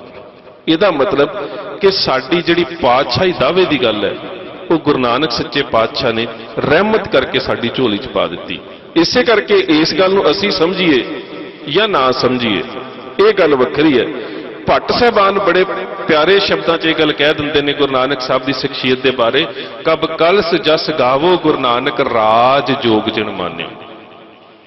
ਗੁਰੂ ਨਾਨਕ ਸੱਚੇ ਪਾਤਸ਼ਾਹ ਦੇ ਦਰ ਦੇ ਉੱਪਰ ਰਾਜ ਮਾਨਣ ਦੀ ਵੀ ਔਰ ਜੋਗ ਮਾਨਣ ਦੀ ਵੀ ਰਹਿਮਤ ਹੈ। ਗੱਲ ਤੇ ਇਹ ਕਿ ਅਸੀਂ ਆਪਣੀ ਝੋਲੀ ਉਹਦੇ ਕਾਬਲ ਕਰੀਏ ਕਿ ਉਹ ਸਾਡੀ ਝੋਲੀ 'ਚ ਰਹਿਮਤ ਪੈ ਸਕੇ। ਰਾਜ ਔਰ ਜੋਗ, ਜਿਸ ਨੂੰ ਭਾਈ ਨੰਦ ਲਾਲ ਜੀ ਆਪਣੇ ਸ਼ਬਦਾਂ 'ਚ ਬਿਆਨ ਕਰ ਦਿੰਦੇ ਨੇ। ਜਦੋਂ ਭੱਟ ਸਾਹਿਬਾਨ ਤੇ ਗੁਰੂ ਨਾਨਕ ਸਾਹਿਬ ਦੀ ਸ਼ਖਸੀਅਤ ਦੇ ਵਿੱਚ ਰਾਜ ਤੇ ਜੋਗ ਸ਼ਬਦ ਦੀ ਗੱਲ ਕਰਦੇ ਨੇ ਨਾ, ਤੇ ਇਸੇ ਗੱਲ ਨੂੰ ਭਾਈ ਨੰਦ ਲਾਲ ਜਦੋਂ ਗੁਰੂ ਗੋਬਿੰਦ ਸਿੰਘ ਮਹਾਰਾਜ ਦੇ ਸਾਹਮਣੇ ਰੱਖਦੇ ਨਾ, ਉਹ ਰਾਜ ਤੇ ਜੋਗ ਨੂੰ ਕਹਿੰਦੇ ਨੇ ਹੱਕ ਹੱਕ ਆਦੇਸ਼ ਗੁਰੂ ਗੋਬਿੰਦ ਸਿੰਘ, ਬਾਦਸ਼ਾਹ ਦਰਵੇਸ਼ ਗੁਰੂ ਗੋਬਿੰਦ ਸਿੰਘ। ਬਾਦਸ਼ਾਹ ਦਰਵੇਸ਼, ਰਾਜ ਔਰ ਜੋਗ, ਸਪਿਰਿਚੁਅਲਿਟੀ ਤੇ ਇੰਪੀਰੀਅਲਿਜ਼ਮ। ਹੁਣ ਇਹ ਦੁਨੀਆ ਦੇ ਵਿੱਚ ਵੱਖਰੇ ਵਰਤਾਰੇ ਤਾਂ ਬਹੁਤ ਵਾਪਰੇ ਨੇ।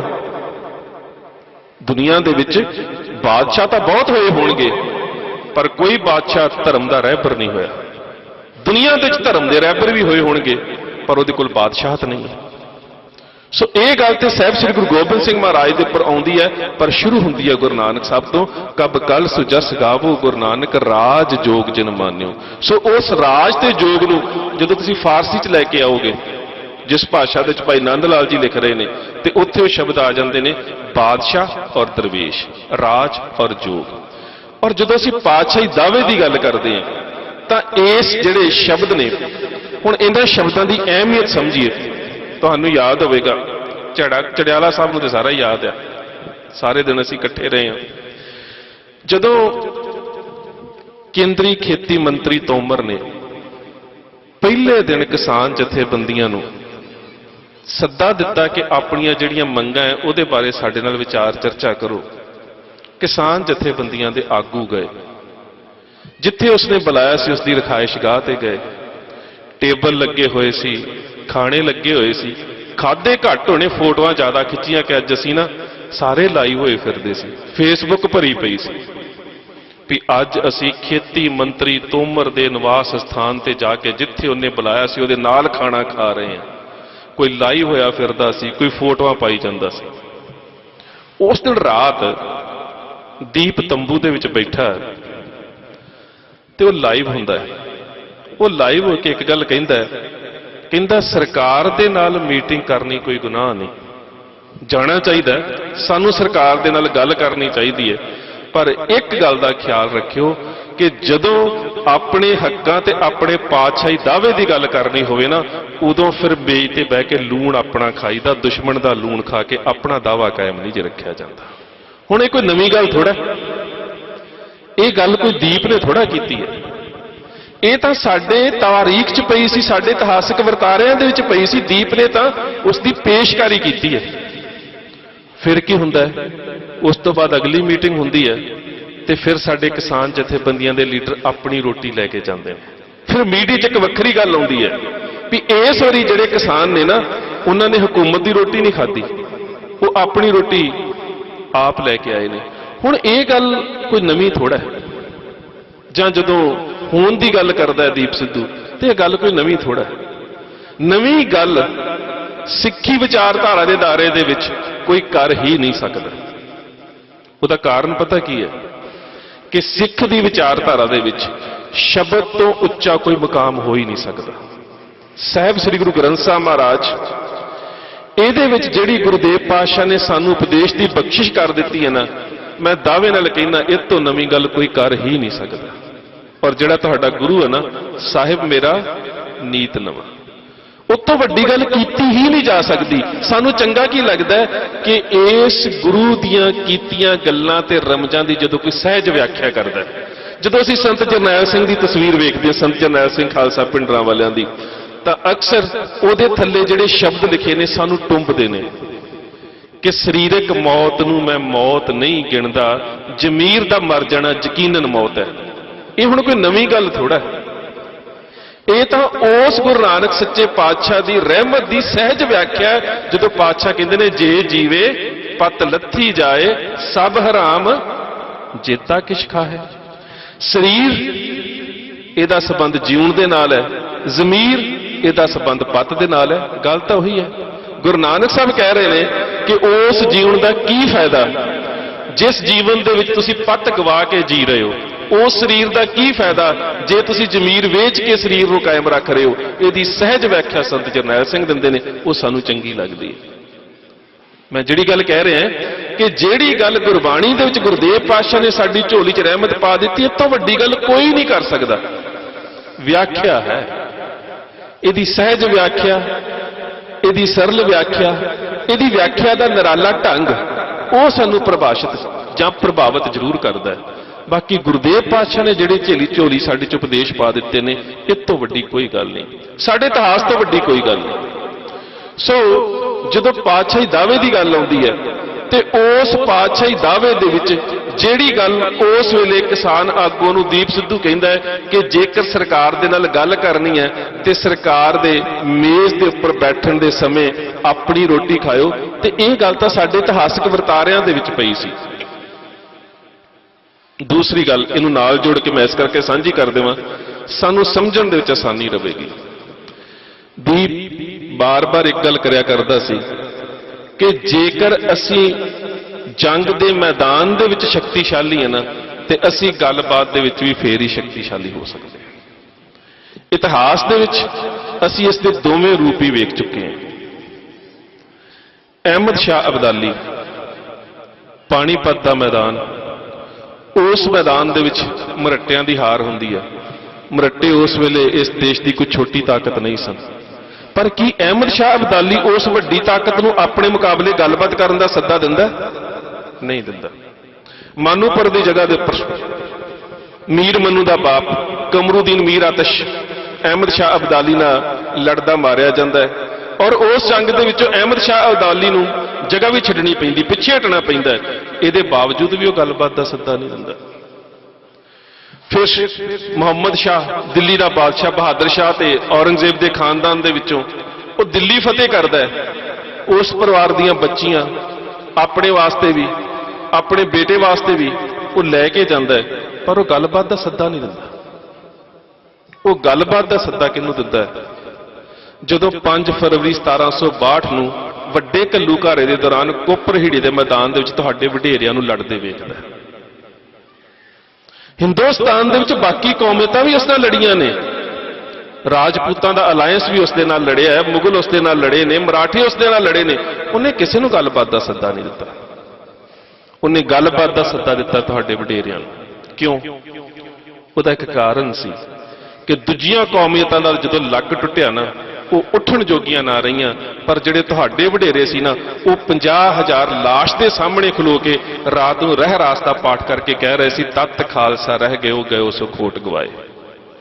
ਉਹ ਤੁਹਾਡੀ ਦ੍ਰਿੜਤਾ ਸੀ, ਉਹ ਤੁਹਾਡੇ ਵਡੇਰਿਆਂ ਦੀ ਬਹਾਦਰੀ ਸੀ, ਉਹਨਾਂ ਦੀ ਯੁੱਧ ਨੀਤੀ ਸੀ, ਉਹਨਾਂ ਦੀ ਤਲਵਾਰਬਾਜ਼ੀ ਸੀ, ਉਹਨਾਂ ਦੀ ਘੋੜਸਵਾਰੀ ਸੀ, ਜਿਸ ਨੂੰ ਵੇਖ ਕੇ ਅਬਦਾਲੀ ਇਹ ਗੱਲ ਸਮਝ ਗਿਆ ਸੀ। ਮੈਂ ਇਤਿਹਾਸ ਦੀਆਂ 2 ਘਟਨਾਵਾਂ ਤੁਹਾਡੇ ਨਾਲ ਸਾਂਝੀਆਂ ਕਰਾਂ।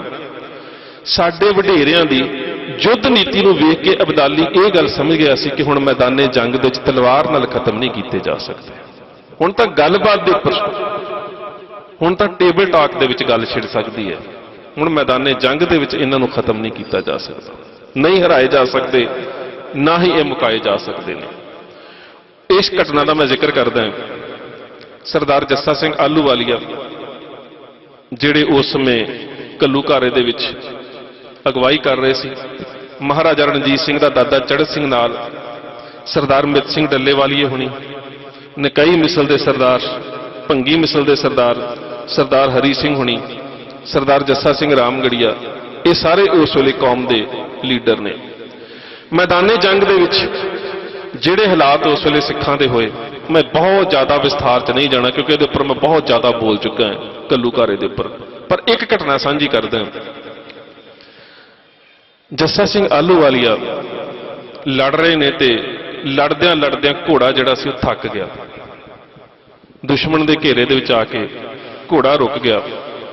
ਤੇ ਉਸ ਵੇਲੇ ਉਹਨਾਂ ਦੇ ਅੰਗਪਾਲ ਸਰਦਾਰ ਗੁਰਮੁਖ ਸਿੰਘ ਨੇ ਇਹ ਸੋਚਿਆ ਕਿ ਜੇਕਰ ਇਸ ਮੱਘੇ ਹੋਏ ਮੈਦਾਨੇ ਜੰਗ ਦੇ ਵਿੱਚ ਕਿਤੇ ਕੌਮ ਦਾ ਜਰਨੈਲ ਮਾਰਿਆ ਗਿਆ ਨਾ, ਤੇ ਸਾਰੀ ਲੜਨ ਵਾਲੀ ਕੌਮ ਦੇ ਪੈਰ ਹਿੱਲ ਜਾਣੇ, ਫਿਰ ਕੌਮ ਦੇ ਕੋਲੋਂ ਖੜਿਆ ਨਹੀਂ ਜਾਣਾ, ਫਿਰ ਲੜਿਆ ਨਹੀਂ ਜਾਣਾ, ਤੇ ਸਾਨੂੰ ਆਪਣੇ ਜਰਨੈਲ ਨੂੰ ਬਚਾਉਣਾ ਚਾਹੀਦਾ। ਉਸ ਨੇ ਆਪਣੀ ਸ਼ਮਸ਼ੀਰ ਦੇ ਮਿਆਨ ਨੂੰ ਚੁੱਕਿਆ ਤੇ ਘੋੜੇ ਨੂੰ ਮਾਰਨ ਦੇ ਵਾਸਤੇ ਜਦੋਂ ਪੁਲਾਰੀ ਨਾ, ਤੇ ਜੱਸਾ ਸਿੰਘ ਨੇ ਅੱਗੋਂ ਹੱਥ ਕਰ ਦਿੱਤਾ, ਤੇ ਹੱਥ ਕਰਕੇ ਜਿਹੜੇ ਸ਼ਬਦ ਕਹੇ ਪੰਥ ਪ੍ਰਕਾਸ਼ ਦੇ ਵਿੱਚ ਲਿਖੇ ਨੇ, ਸਿੰਘ ਸੁਨੇ ਹਮਕੋ ਕਰੇ ਠੱਠਾ, ਘੋੜਾ ਕੁਦਾਏ ਜੱਸਾ ਸਿੰਘ ਨੱਠਾ, ਕਿਆ ਮੁਖ ਲਾਏ ਬੈਠੇ ਦੀਵਾਨ, ਕਰੇ ਸਿੱਖ ਮਸ਼ਕਰੀ ਆਨ, ਪੰਥ ਹਮਕੋ ਪਾਤਸ਼ਾਹ ਬਣਾਇਓ, ਤੁਮ ਚਾਹਤ ਗੀਦੀ ਖਵਾਇਓ, ਗੁਰਮੁਖ ਸਿਆਂ ਵੇਖੀ ਕਿਤੇ ਮੇਰੇ ਘੋੜੇ ਨੂੰ ਇਸ ਮੱਘੇ ਹੋਏ ਮੈਦਾਨੇ ਜੰਗ ਚੋਂ ਬਾਹਰ ਨਾ ਕੱਢੀ। ਮੈਂ ਤਲਵਾਰਬਾਜ਼ੀ ਦੇ ਨਾਲ ਬਾਹਰ ਨਿਕਲੂੰਗਾ, ਪਰ ਜੇਕਰ ਮੇਰੇ ਘੋੜੇ ਨੂੰ ਤੂੰ ਬਾਹਰ ਕੱਢ ਦਿੱਤਾ ਨਾ, ਤੇ ਦੁਸ਼ਮਣ ਨੇ ਸੋਚਣਾ ਹੈ ਕਿ ਸ਼ਾਇਦ ਸਿੱਖਾਂ ਦਾ ਜਰਨੈਲ ਮੌਤ ਤੋਂ ਡਰਦਾ ਆਪਣੇ ਸਾਥੀ ਦੇ ਕੋਲੋਂ ਘੋੜਾ ਕਢਾ ਕੇ ਬਾਹਰ ਲੈ ਗਿਆ ਤੇ ਕਹਿੰਦਾ ਇਹ ਤੋਂ ਵੱਡੀ ਸ਼ਰਮਿੰਦਗੀ ਮੈਨੂੰ ਉਦੋਂ ਹੋਣੀ ਆ, ਕਿਆ ਮੁਖ ਲਾਏ ਬੈਠੇ ਦੀਵਾਨ ਕਰੇ ਸਿੱਖ ਮਸ਼ਕਰੀ ਆਨ। ਮੈਂ ਆਪਣੇ ਆਪ ਨੂੰ ਸਿੱਖਾਂ ਦਾ ਆਗੂ ਕਿਵੇਂ ਖਵਾਵਾਂਗਾ? ਸਿੱਖ ਤਾਂ ਮੈਨੂੰ ਮੂੰਹ ਤੇ ਮਸ਼ਕਰੀ ਕਰਨਗੇ, ਮਜ਼ਾਕ ਕਰਨਗੇ ਵੀ ਆਹ ਸਾਡਾ ਆਗੂ ਆ। ਇਹ ਸੱਚਮੁੱਚ ਹੀ ਆਗੂ ਜਦੋਂ ਸੰਘਰਸ਼ ਦੇ ਕੱਦ ਦਾ ਨਹੀਂ ਰਹਿੰਦਾ, ਲੋਕ ਮਸ਼ਕਰੀ ਕਰਦੇ ਨੇ। ਇਲੈਕਸ਼ਨ 'ਚ ਹੋਈ ਹੈ ਨਾ, ਜੇ ਨਹੀਂ ਹੋਈ ਤੇ ਦੱਸ ਦੋ। ਫਿਰ ਕਰਦੇ ਨੇ ਲੋਕ ਮਸ਼ਕਰੀਆਂ। ਜਦੋਂ ਵੱਡੇ ਸੰਘਰਸ਼ ਦਾ ਆਗੂ ਉਸ ਸੰਘਰਸ਼ ਦੀ ਅਗਵਾਈ ਕਰਨ ਦੇ ਕਾਬਿਲ ਨਹੀਂ ਹੁੰਦਾ, ਫਿਰ ਮਸ਼ਕਰੀਆਂ ਦਾ ਸਾਹਮਣਾ ਕਰਨਾ ਪੈਂਦਾ। ਤੇ ਜੱਸਾ ਸਿੰਘ ਆਲੂਵਾਲੀਆ ਇਹ ਗੱਲ ਕਹਿੰਦਾ ਕਿਆ ਮੁਖ ਲਾਏ ਬੈਠੇ ਦੀਵਾਨ ਕਰੇ ਸਿੱਖ ਮਸ਼ਕਰੀ ਆਨ। ਪੰਥ ਹਮਕੋ ਪਾਤਸ਼ਾਹ ਬਣਾਇਓ ਤੁਮ ਚਾਹਤ ਗਿੱਧੀ ਖਵਾਇਓ। ਕਹਿੰਦਾ ਇੰਜ ਨਹੀਂ ਹੋ ਸਕਦਾ। ਹੁਣ ਜਦੋਂ ਇਹਨਾਂ ਸਾਰੇ ਵਰਤਾਰਿਆਂ ਦੀ ਗੱਲ ਅਬਦਾਲੀ ਤੱਕ ਪਹੁੰਚਦੀ ਹੈ ਤੇ ਅਬਦਾਲੀ ਮਲੇਰਕੋਟਲੇ ਚਲਾ ਜਾਂਦਾ ਹੈ। ਉਹ ਆਪ ਨਹੀਂ ਲੜਦਾ, ਉਹਦੀ ਜਗ੍ਹਾ ਦੇ ਉੱਪਰ ਮੁਰਤਜ਼ਾ ਖਾਨ ਵੜੈਚ ਲੜਦਾ ਹੈ, ਕਾਸਿਮ ਖਾਨ ਲੜਦਾ ਹੈ, ਤਹਿਮਾਸ ਖਾਨ ਲੜਦਾ ਹੈ, ਲక్ష్ਮੀ ਨਾਰਾਇਣ ਲੜਦਾ ਹੈ, ਭੀਖਨ ਖਾਨ ਲੜਦਾ ਹੈ, ਜੈਨ ਖਾਨ ਲੜਦਾ ਹੈ। ਇਹ ਜਰਨੈਲ ਲੜਦੇ ਨੇ, ਅਹਿਮਦ ਸ਼ਾਹ ਅਬਦਾਲੀ ਆਪ ਸਾਹਮਣੇ ਨਹੀਂ ਆਉਂਦਾ। ਜਦੋਂ ਰਾਤ ਨੂੰ ਇਸ ਵਰਤਾਰੇ ਦਾ ਪਤਾ ਲੱਗਦਾ ਹੈ ਨਾ ਕਿ ਦੁਨੀਆ ਦੇ ਵਿੱਚ ਇਹ ਗੱਲ ਚਲੀ ਗਈ ਕਿ ਲੋਕ ਕਹੇ ਸਿੱਖ ਸਭ ਗਿਆ ਮਾਰਾ, ਬਚਿਓ 50 ਔਰ ਖੱਪ ਗਿਓ ਸਾਰਾ, ਕਿ ਸਾਰੀ ਕੌਮ ਮਾਰੀ ਗਈ, ਉਹਦੇ ਬਾਵਜੂਦ ਵੀ ਉਸ ਕੌਮ ਦੇ ਜਿਹੜੇ ਆਗੂ ਨੇ ਨਾ ਉਹ ਇੰਨੀ ਚੜ੍ਹਦੀ ਕਲਾ ਦੇ ਵਿੱਚ ਨੇ। ਉਹ ਤਾਂ ਕਹਿ ਰਹੇ ਨੇ ਗੱਲ ਹੀ ਕੋਈ ਨਹੀਂ, ਸਵੇਰੇ ਫੇਰ ਲੜਾਂਗੇ। ਉਹ ਕਹਿੰਦਾ ਹੁਣ ਨਹੀਂ ਖਤਮ ਕੀਤੇ ਜਾ ਸਕਦੇ। ਕਹਿੰਦਾ ਗੱਲਬਾਤ ਦੇ ਦਰਵਾਜ਼ੇ ਖੋਲੋ। ਪਟਿਆਲੇ ਵਾਲੇ ਆਲਾ ਸਿੰਘ ਦੇ ਵਕੀਲ ਨਾਨੂ ਸਿੰਘ ਗਰੇਵਾਲ ਦੇ ਨਾਲ ਗੱਲਬਾਤ ਕੀਤੀ ਗਈ ਵੀ ਤੂੰ ਸਿੱਖਾਂ ਦੇ ਨਾਲ ਏਲਚੀ ਬਣ ਕੇ ਜਾਵੇਂਗਾ? ਉਸਨੇ ਕਿਹਾ ਮੈਂ ਤਿਆਰ ਹਾਂ, 2 ਬੰਦੇ ਆਪਣੇ ਭੇਜ ਦੇ। ਅਹਿਮਦ ਸ਼ਾਹ ਅਬਦਾਲੀ ਨੇ 2 ਬੰਦੇ ਆਪਣੇ ਭੇਜੇ ਤੇ ਇੱਕ ਆਲਾ ਸਿੰਘ ਨੇ ਆਪਣਾ ਵਕੀਲ ਜਿਹੜਾ ਸੀ ਨਾਨੂ ਸਿੰਘ ਗਰੇਵਾਲ ਭੇਜ ਦਿੱਤਾ। ਹੁਣ ਸਿੱਖਾਂ ਦੇ ਨਾਲ ਮੁਲਾਕਾਤ ਦੀ ਜਗ੍ਹਾ ਤੈਅ ਹੋਈ। ਫਿਰ ਉਸ ਗੱਲ ਤੇ ਆ ਜਾਈਏ, ਮੈਦਾਨੇ ਜੰਗ ਦੇ ਵਿੱਚ ਤੁਸੀਂ ਆਪਣੀ ਤਾਕਤ ਵਿਖਾਈ ਤੇ ਅਹਿਮਦ ਸ਼ਾਹ ਅਬਦਾਲੀ ਤੁਹਾਡੇ ਨਾਲ ਟੇਬਲ ਟਾਕ ਕਰਨ ਦੇ ਵਾਸਤੇ ਤਿਆਰ ਹੈ। ਇਹੋ ਗੱਲ ਦੀਪ ਸਿੱਧੂ ਕਹਿੰਦਾ ਸੀ ਕਿ ਜੇਕਰ ਤੁਸੀਂ ਜੰਗ ਦੇ ਮੈਦਾਨ ਦੇ ਵਿੱਚ ਤਗੜੇ ਹੋ ਤਾਂ ਹੀ ਤੁਸੀਂ ਗੱਲਬਾਤ ਦੇ ਮੈਦਾਨ 'ਚ ਤਗੜੇ ਹੋ। ਜੇ ਤੁਸੀਂ ਉੱਥੇ ਕਮਜ਼ੋਰ ਹੁੰਦੇ ਹੋ ਨਾ, ਦੁਸ਼ਮਣ ਤੁਹਾਨੂੰ ਕਦੀ ਗੱਲਬਾਤ ਦਾ ਸੱਦਾ ਨਹੀਂ ਦਿੰਦਾ। ਇਹ ਤੁਸੀਂ ਇਸ ਸੰਘਰਸ਼ ਦੇ ਵਿੱਚ ਵੇਖਿਆ। 26 ਜਨਵਰੀ ਤੋਂ ਪਹਿਲਾਂ ਤੁਸੀਂ ਉਸ ਸੰਘਰਸ਼ ਦੇ ਵਿੱਚ ਬਹੁਤ ਤਾਕਤਵਰ ਸੀ। ਸਰਕਾਰ ਦੇ ਵੱਲੋਂ ਰੋਜ਼ ਪ੍ਰਪੋਜ਼ਲ ਲੈਟਰ ਆਉਂਦੀਆਂ ਸੀ, ਰੋਜ਼ ਚਿੱਠੀਆਂ ਆਉਂਦੀਆਂ ਸੀ, ਆ ਕੇ ਗੱਲ ਕਰੋ, ਸਾਡੇ ਨਾਲ ਵਿਚਾਰ ਕਰੋ। 26 ਜਨਵਰੀ ਤੋਂ ਬਾਅਦ ਕੋਈ ਇੱਕ ਵੀ ਆਈ ਤੇ ਦੱਸ ਦਿਓ। ਕੋਈ ਨਹੀਂ ਆਈ। ਜੇ ਸਰਕਾਰ ਨੇ ਫੈਸਲਾ ਵੀ ਦਿੱਤਾ ਤਾਂ ਉਸ ਨੂੰ ਯੂਨੀਲੇਟਰਲ ਡਿਸੀਜਨ ਕਿਹਾ ਜਾਂਦਾ, ਇੱਕ ਪਾਸੜ ਫੈਸਲਾ। ਸਰਕਾਰ ਨੇ ਇੰਨੀ ਹੋਂਦ ਵੀ ਨਹੀਂ ਸਮਝੀ ਇਸ ਲੀਡਰਸ਼ਿਪ ਦੇ ਆਗੂਆਂ ਦੀ ਕਿ ਜੇਕਰ ਕਾਨੂੰਨ ਰੱਦ ਹੀ ਕਰਨੇ ਨੇ 4 ਬੰਦੇ ਮੇਜ਼ ਤੇ ਬਿਠਾ ਲਈਏ, ਕਿਉਂਕਿ ਉਹਨਾਂ ਨੂੰ ਇਹ ਪਤਾ ਲੱਗ ਗਿਆ ਸੀ ਕਿ ਇਸ ਸੰਘਰਸ਼ ਦੇ ਸਿਖਰ ਦੇ ਵਿੱਚ ਆਪਣੀ ਨੌਜਵਾਨੀ ਤੋਂ ਲਾਂਭੇ ਜਾ ਚੁੱਕੇ ਨੇ। ਇਸ ਸੰਘਰਸ਼ ਦੇ ਵਿੱਚ ਆਪਣੀ ਨੌਜਵਾਨਾਂ ਦੇ ਅੰਦਰ ਪੈਦਾ ਹੋਈ ਚੇਤਨਤਾ ਜਿਹੜੀ ਸੀ ਨਾ, ਉਹਨੂੰ ਸੰਘਰਸ਼ ਤੋਂ ਦੂਰ ਧੱਕ ਚੁੱਕੇ ਨੇ। ਹੁਣ ਸੰਘਰਸ਼ ਕਮਜ਼ੋਰ ਹੋ ਚੁੱਕਾ ਹੈ। ਹੁਣ ਇਹਨਾਂ ਨੂੰ ਮੇਜ਼ ਦੇ ਉੱਪਰ ਸੱਦਣ ਦੀ ਲੋੜ ਨਹੀਂ। ਸੋ ਜਿਸ ਵੇਲੇ ਅਹਿਮਦ ਸ਼ਾਹ ਅਬਦਾਲੀ ਦੇ ਇਹ 2 ਏਲਚੀ ਤੇ ਇੱਕ ਨਾਨੂ ਸਿੰਘ ਗਰੇਵਾਲ ਜਦੋਂ ਸਿੱਖਾਂ ਦੇ ਕੋਲ ਪਹੁੰਚਦੇ ਨੇ, ਤਸ਼ਤਰੀਆਂ ਦੇ ਵਿੱਚ ਟਰੇ ਜਿਸ ਨੂੰ ਅੱਜ ਅਸੀਂ ਕਹਿ ਦਿੰਦੇ ਆ, ਉਹਦੇ ਵਿੱਚ ਗਿਰੀਆਂ, ਬਦਾਮ, ਮੇਵੇ, ਮਗਜ, ਬੜਾ ਕੁਝ ਪਾਇਆ ਹੋਇਆ। ਜਾ ਕੇ ਬੈਠਦੇ ਨੇ। ਉਧਰੋਂ ਸਿੱਖਾਂ ਦੇ ਆਗੂ 5 ਆਉਂਦੇ ਨੇ, ਸਰਦਾਰ ਹਰੀ ਸਿੰਘ ਹੁਣੀ, ਡੱਲੇਵਾਲੀਏ ਸਰਦਾਰ ਚੜ੍ਹਤ ਸਿੰਘ, ਜੱਸਾ ਸਿੰਘ ਰਾਮਗੜੀਆ, ਜੱਸਾ ਸਿੰਘ ਆਲੂਵਾਲੀਆ। ਉਧਰੋਂ ਇਹ ਆ ਕੇ ਬੈਠਦੇ ਨੇ। ਇਹ ਵਿਚਕਾਰ ਜਦੋਂ ਆਪਣੀ ਟਰੇ ਰੱਖ ਕੇ ਨਾ ਕਹਿੰਦੇ ਨੇ ਕਿ ਆਜੋ ਨਾਲ ਖਾਉਂਦੇ ਆ ਤੇ ਨਾਲ ਸੁਲ੍ਹਾ ਦੀ ਰਾਜੀਨਾਮੇ ਦੀ ਗੱਲ ਕਰਦੇ ਆ। ਕਹਿੰਦੇ ਇੰਜ ਨਹੀਂ, ਤੁਸੀਂ ਖਾਓ। ਇਹ ਆਪਣੀਆਂ ਪੋਟਲੀਆਂ ਖੋਲਦੇ ਨੇ ਤੇ ਭੁੱਜੇ ਹੋਏ ਛੋਲੇ ਕੱਢ ਕੇ ਖਾਣੇ ਸ਼ੁਰੂ ਕਰ ਦਿੰਦੇ ਨੇ। ਕਹਿੰਦੇ ਹੁਣ ਗੱਲ ਸ਼ੁਰੂ ਕਰੋ। ਗੱਲ ਰਾਜੀਨਾਮੇ ਦੀ ਹੋਣੀ ਹੈ, ਤੁਹਾਡਾ ਲੂਣ ਖਾ ਕੇ ਨਹੀਂ ਹੋ ਸਕਦੀ। ਇੱਥੇ ਤਾਂ ਸਾਡੇ ਹੱਕਾਂ ਦੀ ਗੱਲ ਹੋਣੀ ਹੈ। ਹੁਣ ਉੱਥੇ ਪੇਸ਼ਕਸ਼ ਕੀ ਹੈ ਸਿੱਖਾਂ ਨੂੰ? ਹੁਣ ਉਸ ਪੇਸ਼ਕਸ਼ ਦਾ ਜਵਾਬ ਸੁਣਿਓ। ਉਹ ਜਵਾਬ ਕਿਉਂ ਹੈ? ਕਿਉਂਕਿ ਤੁਸੀਂ ਮੈਦਾਨੇ ਜੰਗ 'ਚ ਤਗੜੇ ਸੀ। ਤੁਹਾਡੇ ਵਡੇਰਿਆਂ ਨੇ ਆਪਣੀ ਘੋੜਸਵਾਰੀ ਤੇ ਆਪਣੇ ਤੇਗਜ਼ਨ ਹੋਣ ਦਾ ਜਾਂ ਆਪਣੀ ਤਲਵਾਰਬਾਜ਼ੀ ਦਾ ਜ਼ੋਹਰ ਜਿਹੜਾ ਸੀ ਅਹਿਮਦ ਸ਼ਾਹ ਅਬਦਾਲੀ ਨੂੰ ਵਿਖਾ ਦਿੱਤਾ ਸੀ। ਉਹ ਕਹਿੰਦਾ ਵੇਖੋ ਅਸੀਂ ਸੁਨੇਹਾ ਲੈ ਕੇ ਆਏ ਹਾਂ ਔਰ ਤੁਹਾਡੇ ਵਾਸਤੇ ਬੜੀ ਚੰਗੀ ਗੱਲ ਹੈ। ਤਾਜ ਬਾਦਸ਼ਾਹ ਦਾ ਹੋਵੇਗਾ, ਰਾਜ ਤੁਹਾਡਾ ਹੋਵੇਗਾ। ਤੁਸੀਂ ਰਾਜ ਕਰੋ ਇੱਥੇ, ਤੁਹਾਨੂੰ ਕੋਈ ਰੋਕੇਗਾ ਨਹੀਂ, ਤੁਹਾਡੇ ਸਿਰਾਂ ਦੇ ਮੁੱਲ ਨਹੀਂ ਪੈਣਗੇ। ਨਹੀਂ ਤੇ ਜੇ ਅਸੀਂ ਵੇਖੀਏ 1710 ਤੋਂ ਲੈ ਕੇ 1762 ਤੱਕ, ਜਿਸ ਵੇਲੇ ਬਾਬਾ ਬੰਦਾ ਸਿੰਘ ਬਹਾਦਰ ਪੰਜਾਬ ਆਉਂਦਾ ਹੈ, ਤਾਂ ਲਾਹੌਰ ਦਾ ਬਾਦਸ਼ਾਹ ਬੈਠਾ ਬਹਾਦਰ ਸ਼ਾਹ ਜਿਹੜਾ ਪਹਿਲਾਂ ਸ਼ਹਿਜ਼ਾਦਾ ਮੁਅੱਜ਼ਮ ਸੀ, ਉਹ ਪਹਿਲਾਂ ਫਰਮਾਨ ਜਾਰੀ ਕਰਦਾ, ਨਾਨਕ ਪ੍ਰਸਤਾਂ ਬਾ ਬੇਅੰਤ ਬਾ ਕਤਲ ਰਸਾਨੰਦ, ਜਿੱਥੇ ਵੀ ਗੁਰੂ ਨਾਨਕ ਨੂੰ ਮੰਨਣ ਵਾਲਾ ਸਿੱਖ ਮਿਲਦਾ ਹੈ ਸਿਰ ਵੱਢ ਕੇ ਲਿਆਓ। ਉਸ ਤੋਂ ਬਾਅਦ ਪਤਾ ਨਹੀਂ ਕਿੰਨੀ ਵਾਰੀ ਇਹ ਫਰਮਾਨ ਜਾਰੀ ਹੋਏ ਨੇ।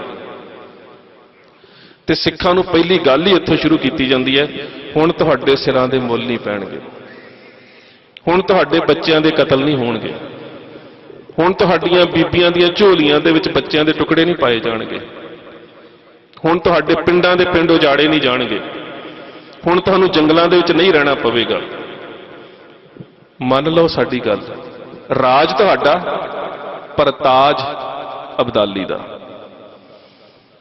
ਇਹਦੇ ਇਵਜ਼ ਦੇ ਵਿੱਚ ਤੁਹਾਨੂੰ ਹਾੜੀ ਤੇ ਸੌਣੀ, ਕਣਕ ਬਹੁਤ ਘੱਟ ਹੁੰਦੀ ਸੀ ਉਦੋਂ, ਜੌਂ, ਬਾਜਰਾ, ਗੁਆਰਾ, ਕੋਦਰਾ, ਇਹ ਜਿਹੜੀਆਂ ਫਸਲਾਂ ਹੈ ਨਾ, ਇਹਨਾਂ ਫਸਲਾਂ ਦਾ 6ਵਾਂ ਹਿੱਸਾ ਅਹਿਮਦ ਸ਼ਾਹ ਅਬਦਾਲੀ ਨੂੰ ਦੇ ਦਿਓ ਤੇ ਤੁਸੀਂ ਰਾਜ ਕਰੋ।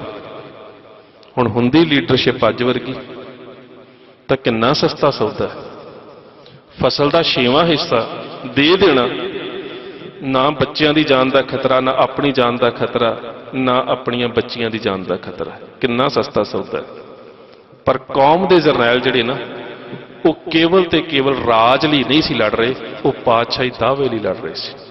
ਜਿਹੜੀ ਗੱਲ ਤੁਹਾਡੇ ਪਿੱਛੇ ਪਈ ਆ, ਹਮ ਰਾਖਤ ਪਾਤਸ਼ਾਹੀ ਦਾਵਾ, ਜਿਹੜੇ ਤੁਹਾਡੀ ਕੌਮ ਦੇ ਜਰਨੈਲ ਸੀ ਉਹ ਪਾਤਸ਼ਾਹੀ ਦਾਅਵੇ ਦੇ ਵਾਸਤੇ ਲੜ ਰਹੇ ਸੀ। ਉਹ ਸਾਰੀ ਪੇਸ਼ਕਸ਼ ਨੂੰ ਸੁਣਦੇ ਨੇ, ਫਿਰ ਉਹ ਆਪਸ ਦੇ ਵਿੱਚ ਵਿਚਾਰ ਕਰਦੇ ਨੇ, ਤੇ ਵਿਚਾਰ ਕਰਨ ਤੋਂ ਬਾਅਦ ਉਹ ਜਿਹੜਾ ਜਵਾਬ ਭੇਜਦੇ ਨੇ ਅਹਿਮਦ ਸ਼ਾਹ ਅਬਦਾਲੀ ਨੂੰ, ਸਰਦਾਰ ਸੋਹਣ ਸਿੰਘ ਸੀਤਲ ਨੇ ਲਿਖਿਆ। ਕਹਿੰਦੇ ਨੇ ਜਲਾਲ, ਕਹਿੰਦੇ ਮੇਰੀ ਗੱਲ ਸੁਣੋ, ਤੁਸੀਂ ਤੇ ਏਲਚੀ ਹੋ, ਤੁਸੀਂ ਤੇ ਮੈਸੰਜਰ ਹੋ, ਤੁਸੀਂ ਤੇ ਕਾਸਦ ਹੋ, ਤੁਸੀਂ ਤੇ ਸੁਨੇਹਾ ਲੈ ਕੇ ਆਏ ਹੋ, ਪਰ ਤੁਹਾਨੂੰ ਅਸੀਂ ਇੱਕ ਗੱਲ ਦੱਸਦੇ ਹਾਂ ਕਿ ਇਹ ਜਿਹੜੀ ਗੱਲ ਹੈ ਕੇਵਲ ਰਾਜ ਦੀ ਨਹੀਂ ਹੈ, ਇਹ ਪਾਤਸ਼ਾਹੀ ਦਾਅਵੇ ਦੀ ਹੈ। ਇਹ ਤਾਂ ਹੋ ਹੀ ਨਹੀਂ ਸਕਦਾ ਨਾ ਕਿ ਅਹਿਮਦ ਸ਼ਾਹ ਅਬਦਾਲੀ ਸਾਡਾ ਸ਼ਾਹ ਹੋਵੇ, ਤਾਜ ਉਹਦਾ ਹੋਵੇ ਤੇ ਰਾਜ ਸਾਡਾ ਹੋਵੇ। ਇਹਦਾ ਮਤਲਬ ਇਹ ਰਾਜ ਤਾਂ ਅਸੀਂ ਕਰ ਰਹੇ ਹਾਂ, ਪਰ ਰਾਜ ਗੁਲਾਮੀ 'ਚ ਕਰ ਰਹੇ ਹਾਂ। ਇੰਜ ਤਾਂ ਹੋ ਹੀ ਨਹੀਂ ਸਕਦਾ। ਹਮ ਕੋ ਪਾਤਸ਼ਾਹੀ ਨਾਨਕ ਦਈ, ਹਮ ਰਾਖਤ ਪਾਤਸ਼ਾਹੀ ਦਾਵਾ, ਇੰਜ ਨਹੀਂ ਹੋ ਸਕਦਾ। ਫਿਰ ਕਹਿੰਦੇ ਤੁਹਾਡਾ ਕੀ ਫੈਸਲਾ ਹੈ? ਲਿਖੀ ਹੋਈ ਚਿੱਠੀ ਨਾਨੂ ਸਿੰਘ ਗਰੇਵਾਲ ਦੇ ਹੱਥ ਫੜਾ ਦਿੱਤੀ ਕਿ ਜਾ ਕੇ ਅਹਿਮਦ ਸ਼ਾਹ ਅਬਦਾਲੀ ਨੂੰ ਸਾਡੀ ਆਹ ਲਿਖਤ ਪੜ੍ਹਾ ਦਿਓ।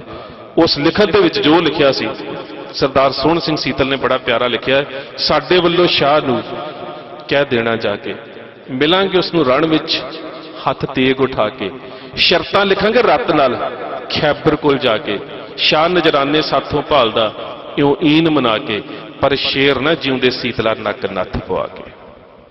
ਗੱਲ ਕੇਵਲ ਜ਼ਿੰਦਗੀ ਜਿਉਣ ਦੀ ਨਹੀਂ ਹੈ, ਗੱਲ ਆਜ਼ਾਦੀ ਦੇ ਨਾਲ ਜ਼ਿੰਦਗੀ ਜਿਉਣ ਦੀ ਹੈ। ਸੋ ਜਦੋਂ ਸਾਡੇ ਮਨਾਂ ਦੇ ਅੰਦਰ ਆਜ਼ਾਦੀ ਨਾਲ ਜ਼ਿੰਦਗੀ ਜਿਉਣ ਦੀ ਗੱਲ ਆ ਜਾਂਦੀ ਹੈ ਨਾ, ਫਿਰ ਪਾਤਸ਼ਾਹੀ ਦਾਅਵੇ ਦੀ ਗੱਲ ਆਉਂਦੀ ਹੈ, ਜਿਸ ਨੂੰ ਅਸੀਂ ਕਹਿੰਦੇ ਆ ਕਲੇਮ ਔਨ ਥਰੋਨ। ਫਿਰ ਪਾਤਸ਼ਾਹੀ ਦਾਅਵੇ ਦੀ ਗੱਲ ਕੀਤੀ ਜਾਂਦੀ ਹੈ। ਔਰ ਇਹ ਜਿਹੜਾ ਅਹਿਮਦ ਸ਼ਾਹ ਅਬਦਾਲੀ ਦਾ ਵਰਤਾਰਾ ਹੈ, ਜਿਸ ਤਰ੍ਹਾਂ ਮੈਂ ਤੁਹਾਨੂੰ ਦੱਸਿਆ ਨਾ ਕਿ ਜੋ ਦੀਪ ਕਹਿੰਦਾ ਸੀ ਉਹ ਕੁਝ ਨਵਾਂ ਨਹੀਂ, ਪਰ ਉਹ ਸਾਡੇ ਇਤਿਹਾਸ ਦੇ ਵਿੱਚ ਕਿਸੇ ਨਾ ਕਿਸੇ ਰੂਪ ਦੇ ਵਿੱਚ ਪਿਆ ਹੈ। ਤੇ ਜਦੋਂ ਕਹਿੰਦਾ ਸੀ ਕਿ ਟੇਬਲ ਟਾਕ ਦੇ ਉੱਪਰ ਅਸੀਂ ਕਈ ਵਾਰੀ ਕਮਜ਼ੋਰ ਹੋ ਜਾਂਦੇ ਆ, ਜਾਂ ਜੋ ਸਾਨੂੰ ਵਿਖਾਇਆ ਜਾ ਰਿਹਾ ਹੁੰਦਾ, ਅਕਸਰ ਤੁਸੀਂ ਦੀਪ ਦੀਆਂ ਤਕਰੀਰਾਂ ਦੇ ਵਿੱਚ ਇੱਕ ਗੱਲ ਸੁਣੀ ਹੋਵੇਗੀ, ਸ਼ੈਡੋ ਸਟੇਟ। ਸ਼ੈਡੋ ਪਰਛਾਵਾਂ, ਸਟੇਟ ਰਾਜ ਸੱਤਾ, ਕਿ ਰਾਜ ਸੱਤਾ ਦਾ ਪਰਛਾਵਾਂ ਜਿਹੜਾ ਸਾਨੂੰ ਵਿਖਾਇਆ ਜਾਂਦਾ ਹੈ। ਉਹ ਦੀਪਕ ਕਹਿੰਦਾ ਸੀ ਇੱਕ ਵਾਰੀ ਉਸਨੇ ਇਹ ਗੱਲ ਵੀ ਕਹੀ ਸੀ, ਤੁਹਾਨੂੰ ਯਾਦ ਹੋਵੇ 26 ਜਨਵਰੀ ਦੇ ਸਾਰੇ ਵਰਤਾਰੇ ਤੋਂ ਬਾਅਦ, ਜਦੋਂ ਜਿੰਨਾ ਵੀ ਸਟੇਟ ਦਾ ਮੀਡੀਆ ਸੀ ਉਹ ਕਹਿ ਰਿਹਾ ਸੀ ਉਹ ਗਦਾਰ ਹੈ, ਉਹ ਖਾਲਿਸਤਾਨੀ ਹੈ, ਉਹ ਸਾਡੇ ਗੁਆਂਢੀ ਦੇਸ਼ ਦਾ ਏਜੰਟ ਹੈ, ਜਦੋਂ ਬੜਾ ਕੁਝ ਕਿਹਾ ਜਾ ਰਿਹਾ ਸੀ ਨਾ, ਜਿੰਨੇ ਲੇਬਲ ਉਸ ਵੇਲੇ ਸਟੇਟ ਦੇ ਮੀਡੀਆ ਦੇ ਵੱਲੋਂ ਲਾਏ ਜਾ ਰਹੇ ਸੀ, ਸਟੇਟ ਸਪਾਂਸਰਡ ਮੀਡੀਆ ਦੇ ਵੱਲੋਂ ਲਾਏ ਜਾ ਰਹੇ ਸੀ, ਉਹੀ ਗੱਲ ਜਿਹੜੀ ਹੈ ਉਹ ਸਾਡੀ ਲੀਡਰਸ਼ਿਪ ਕਹਿ ਰਹੀ ਸੀ। ਹੁਣ ਉੱਥੇ ਦੀਪ ਕਹਿੰਦਾ ਕਿ ਸ਼ੈਡੋ ਸਟੇਟ, ਵੀ ਜੋ ਸਰਕਾਰ ਕਹਿ ਰਹੀ ਹੈ ਨਾ, ਉਹੀ ਗੱਲ ਸਰਕਾਰ ਦੇ ਖਿਲਾਫ ਜਿਹੜੇ ਕਹਿੰਦੇ ਸੀ ਲੜਨ ਦਾ ਦਾਅਵਾ ਕਰ ਰਹੇ ਨੇ, ਉਹ ਸਾਨੂੰ ਉਹੀ ਗੱਲ ਕਹਿ ਰਹੇ ਨੇ ਜੋ ਸਰਕਾਰ ਕਹਿ ਰਹੀ ਹੈ। ਫਿਰ ਕਹਿੰਦਾ ਕਿ ਨਹੀਂ, ਇਹ ਜੰਗ ਹੁਣ ਨਹੀਂ ਜਿੱਤੀ ਜਾ ਸਕਦੀ, ਕਿਉਂਕਿ ਜਦੋਂ ਸੰਘਰਸ਼ ਕਰਨ ਵਾਲੀ ਲੀਡਰਸ਼ਿਪ ਸ਼ੈਡੋ ਸਟੇਟ ਬਣ ਜਾਂਦੀ ਹੈ ਨਾ, ਉਦੋਂ ਫਿਰ ਸਮਝੋ ਕਿ ਸੰਘਰਸ਼ ਖਤਮ ਹੁੰਦਾ ਹੈ। ਜਦੋਂ ਅਸੀਂ ਉਹੀ ਗੱਲ ਕਹਿ ਰਹੇ ਹੁੰਦੇ ਆ ਜੋ ਸਾਡਾ ਦੁਸ਼ਮਣ ਕਹਿ ਰਿਹਾ ਹੁੰਦਾ ਹੈ। ਇਹਦਾ ਇੱਕ ਹੋਰ ਰੂਪ ਵੀ ਹੁੰਦਾ ਹੈ। ਮੈਂ ਪਿੱਛੇ ਜਿਹੇ ਇੱਕ ਕਿਤਾਬ ਪੜ੍ਹ ਰਿਹਾ ਸੀ, ਸਿਵਲਾਈਜ਼ਡ ਦਾ ਡੈਥ। ਉਹਦੇ ਚ ਮਾਡਰਨ ਡੈਮੋਕ੍ਰੇਸੀ ਦੀ ਇੱਕ ਬਹੁਤ ਸੋਹਣੀ ਉਦਾਹਰਨ ਦਿੱਤੀ ਉਸ ਲੇਖਕ ਨੇ, ਔਰ ਸਮਝਣ ਦੇ ਵਿੱਚ ਕਿ ਕਿਵੇਂ ਟੇਬਲ ਟਾਕ ਦੇ ਉੱਪਰ ਵੀ ਕਿਵੇਂ ਇੱਕ ਸ਼ੈਡੋ ਸਟੇਟ ਵਿਖਾ ਦਿੱਤੀ ਜਾਂਦੀ ਹੈ। ਮੈਨੂੰ ਲੱਗਦਾ ਕਿ ਜਿਹੜੀ ਉਹਨੇ ਉਦਾਹਰਨ ਦਿੱਤੀ ਬੜੀ ਛੋਟੀ ਜੀ ਹੈ, ਸਮਝਣ ਦੇ ਵਾਸਤੇ ਬਹੁਤ ਵਧੀਆ। ਉਹ ਉਦਾਹਰਨ ਦਿੰਦਾ ਹੈ, ਕਹਿੰਦਾ ਹੈ ਕਿ 4 ਜੁਲਾਈ ਨੂੰ ਜਦੋਂ ਅਮਰੀਕਾ ਡੇ ਮਨਾਇਆ ਜਾਂਦਾ ਹੈ, ਜਿਸ ਤਰ੍ਹਾਂ ਸਾਡੇ 15 ਅਗਸਤ ਜਾਂ 26 ਜਨਵਰੀ ਮਨਾਈ ਜਾਂਦੀ ਹੈ, ਤੇ ਸਾਰੇ ਅਮਰੀਕਾ ਦੇ ਵਿੱਚ ਰਾਤ ਨੂੰ ਬਹੁਤ ਪਟਾਕੇ ਚੱਲਦੇ ਨੇ, ਬੜੇ ਫਾਇਰਵਰਕਸ, ਬਹੁਤ ਸਾਰੀ ਆਤਿਸ਼ਬਾਜ਼ੀ ਹੁੰਦੀ ਹੈ। ਤੇ ਕਹਿੰਦਾ ਉਸ ਆਤਿਸ਼ਬਾਜ਼ੀ 'ਚ ਚੱਲ ਰਹੇ ਬੰਬਾਂ ਦੇ ਧਮਾਕਿਆਂ ਤੋਂ ਡਰ ਕੇ ਸਾਡਾ ਕੁੱਤਾ ਜਿਹੜਾ ਸੀ ਘਰ ਦੀ 4 ਦੀਵਾਰੀ ਟੱਪ ਕੇ ਕਿਤੇ ਭੱਜ ਗਿਆ।